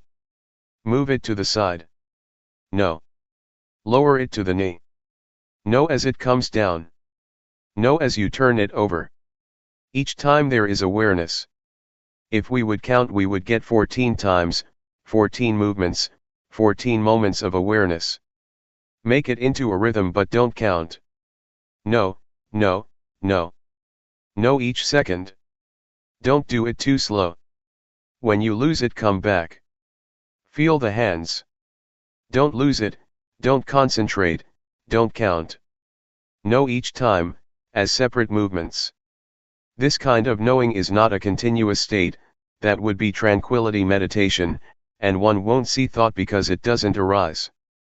But this kind of knowing is just knowing for a moment, from moment to moment. We are not afraid of thought, we'll get to see whatever arises and we'll return to awareness. Awareness is not thought, it is an experience. It is not memory. Even though the mind thinks at times, we know. Whenever thoughts arise that we didn't intend to think, thoughts that arise by themselves, don't follow those thoughts. Come back to the body, the hands, the mind goes off over there but we return to the movements. Don't lose yourself in thought, when you do, or you lose yourself in painful feelings or tiredness, then try to come back to the movements. The meaning of practice is to come back. Find a point to establish awareness. It may slip off again and again but we come back again and again. It gets better and better. It is like a baby trying to stand, as soon as they fall over, they will try again. They fall again and they try again. This makes babies firm, training in walking and sitting makes them strong. Don't help them, let them get up by themselves. Tell them, get up, get up. Don't go and help them. We are the same, when we lose it we come back. Come back to the place to establish awareness, we have 14 such places. Keep doing that. It's only ordinary, that someone who has a job to do has some obstacles. People who work have aches, pains, tiredness and sweating but they keep on working. Or farmers who are out in the sun, they have to continue planting rice, no matter what. Developing awareness is the same, sometimes we have aches and we're tired, but don't let that stop you from making effort. Just know it and come back. Some people work at an office for hours on end, they had to train in that also. When aches arise, one has to adjust oneself. Don't let those feelings have power. Don't let them stop you practicing. To see them and to come back is to build up patience and strength in itself. It is to accumulate experiences and lessons. Sometimes we may get sleepy. Try to wake yourself up. Stir up awakeness. Whatever method works, there is no fixed way. You might get up and walk, you might look up in the sky, you might rub your face with your hands or wash your face. Don't give in to the extent that you just forget about awareness. It is good to train with this. Sleepiness will teach us. Delusion and suffering will teach us. Whatever arises we use for training in awareness. Sleepiness, aches, delusion and thoughts, all are objects for awareness. They are all teaching us. We get plenty of teachings, because awareness is that which solves the problems of body and mind. Awareness is truth. It relates to the body and mind differently than, for example, medicine. For a specific disease such as a stomachache, one has to use a specific medicine. Awareness can be applied to all affairs of body and mind. Sleepiness, delusion, and thought make us aware. Developing awareness is really extremely convenient. Everything is an opportunity to know. Blinking the eyes and breathing can be known. Apart from the formal rhythmic meditation, you can train with this and with that. Sometimes too much formal practice can make one weary. We should change the posture then. Adjust yourself a bit. If we have been in the same posture for too long, we should make some change. Start anew. Make awareness prominent. A movie maker doesn't stay with one scene for too long. If sitting for a long time makes you sleepy, then get up and walk, so that the quality of knowing becomes clear. Don't let sleepiness and delusion become clear. Keep adjusting. Do it a lot and awareness will become distinct and big. It has power now, it is easy to know. When we can't do it yet, it is easy to be fooled. When delusion is mighty, it is a burden, and so we try to train anew, and make awareness precise and clear. Don't just go through the movements of the rhythmic meditation, do it with awareness. If you're not aware, then don't make movements. Do it slowly, be attentive. Jack up your heart, make it firm. No, no. Really no, don't just go through the motions. This will make you familiar and it will be easy to know. It is possible to understand the Dhamma and have realization fast. To know 50% and be deluded 50%, is not a good way to start off, and drowsiness will be a problem. Some people are habitual nodders. You must be awake. Be aware and smile inwardly. Be at ease, set your face, your body, and your heart at ease, don't think that it is difficult. Make yourself comfortable in practicing. We don't focus on what is right and what is wrong. Whatever happens is all right, never mind. A bit of delusion? Never mind. Enjoy yourself. Being overly careful makes the mind heavy, and then it's easy to become dull. But if you practice in a carefree way, it is fun to know. The straight way. May all of you be attentive and intentionally build up awareness, by using movements. Try it out, test it out, experience it. If we are aware of movements for a long time, awareness will abandon that which is no good. To be aware is to do that which is wholesome, and when there is awareness, the mind will gradually become clean, peaceful, and pure. The mind will be like a still lake without the wind blowing. The mind doesn't ripple, there are few objects of mind because of awareness. Awareness is what cleans them up and brings about a natural balance in the mind. Sati is awareness, it is nature, it is your friend. It makes the mind normal. When the mind is normal, it thinks only little. Because awareness makes it feel the present all the time. When there is awareness, the mind is pure. The purity of mind is what normality is. When the mind is normal, it is like still water. One can see fish in water that is still. One can see all sorts of things in the water. We can even see air bubbles of little fish. That is because the water doesn't ripple, We can see everything clearly. We can even see the reflection of our face in the water. Luangpor Teean said that, at the time that he was still practicing, it was as if somebody gave him a push when a thought came up. Oops, what was that? Another thought, and another whoops. Then, he saw it, the mind thinks. It is thought. The reason things happened like this, was because the mind was dwelling in normality. As soon as a thought would come up, that would make a big difference. Thought is something coarse. Before I didn't know that. I thought that the body was gross, but I no longer see it like that.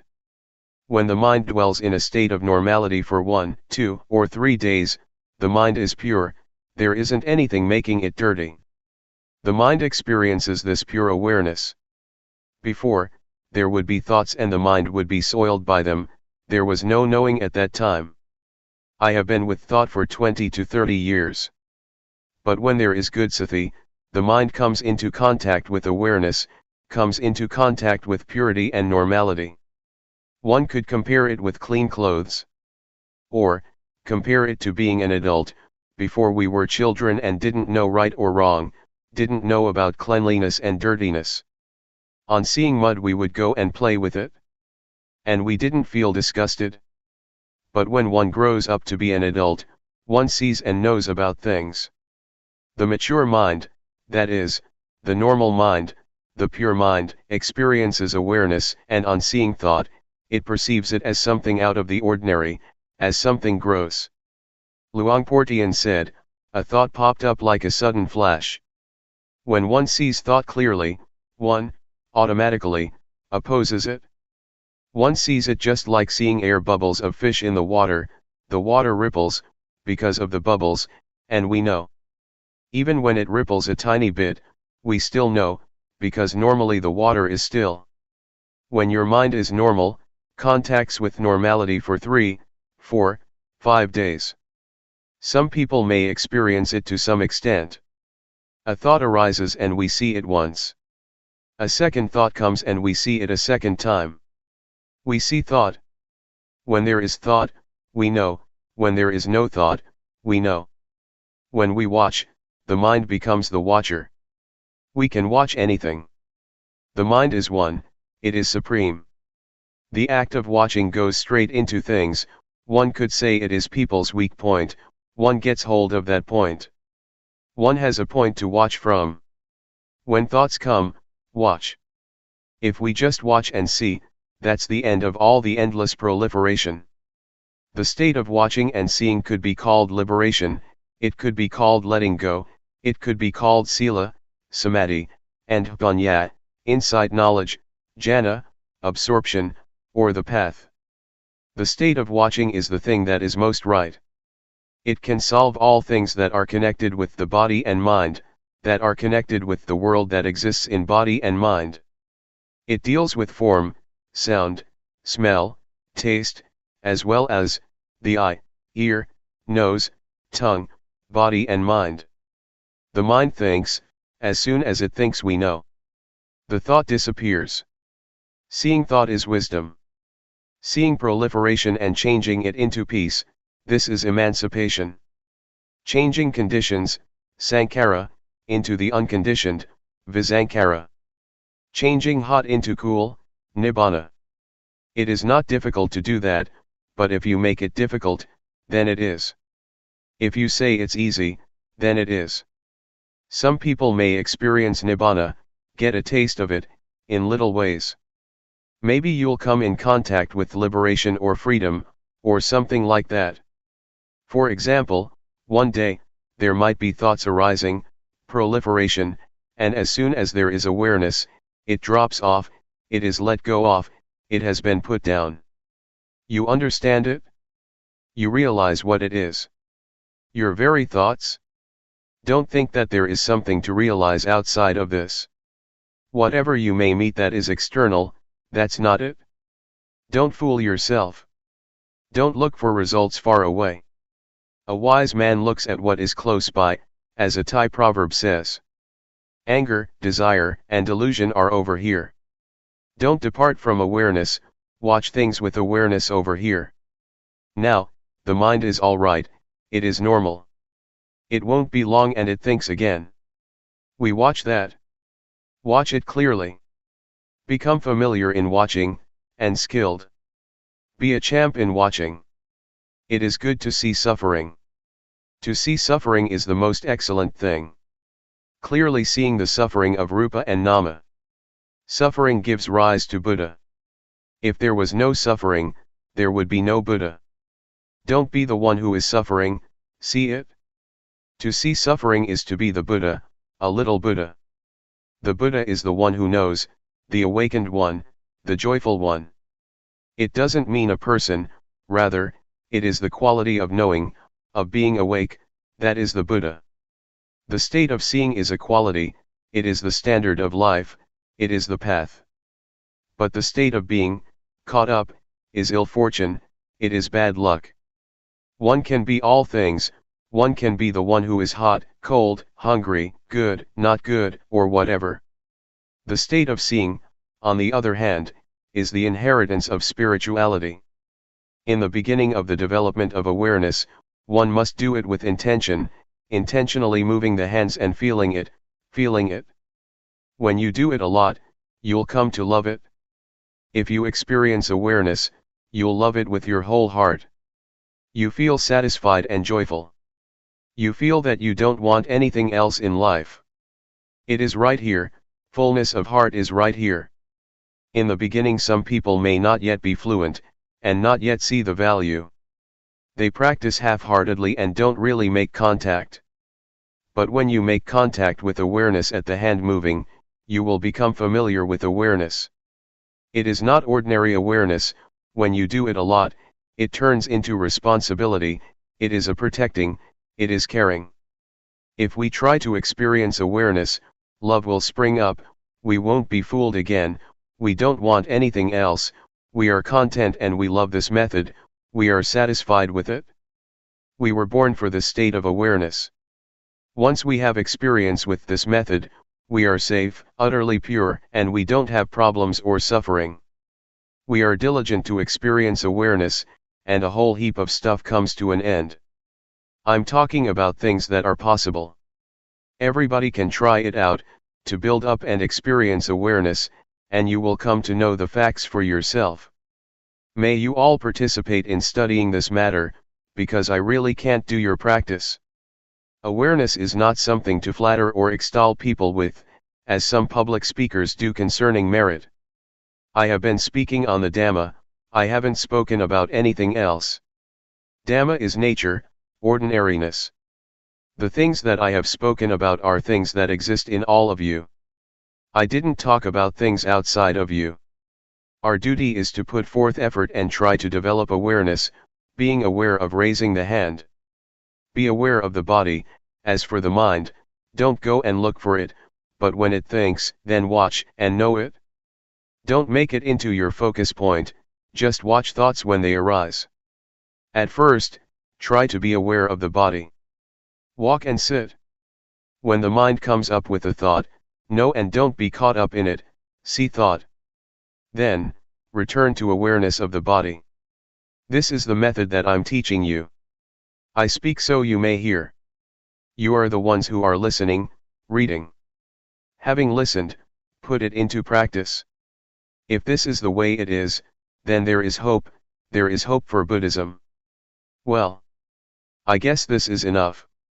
I don't talk so much in order for you to remember, I talk in order for you to see clearly. I talk in order for you to go ahead and do it.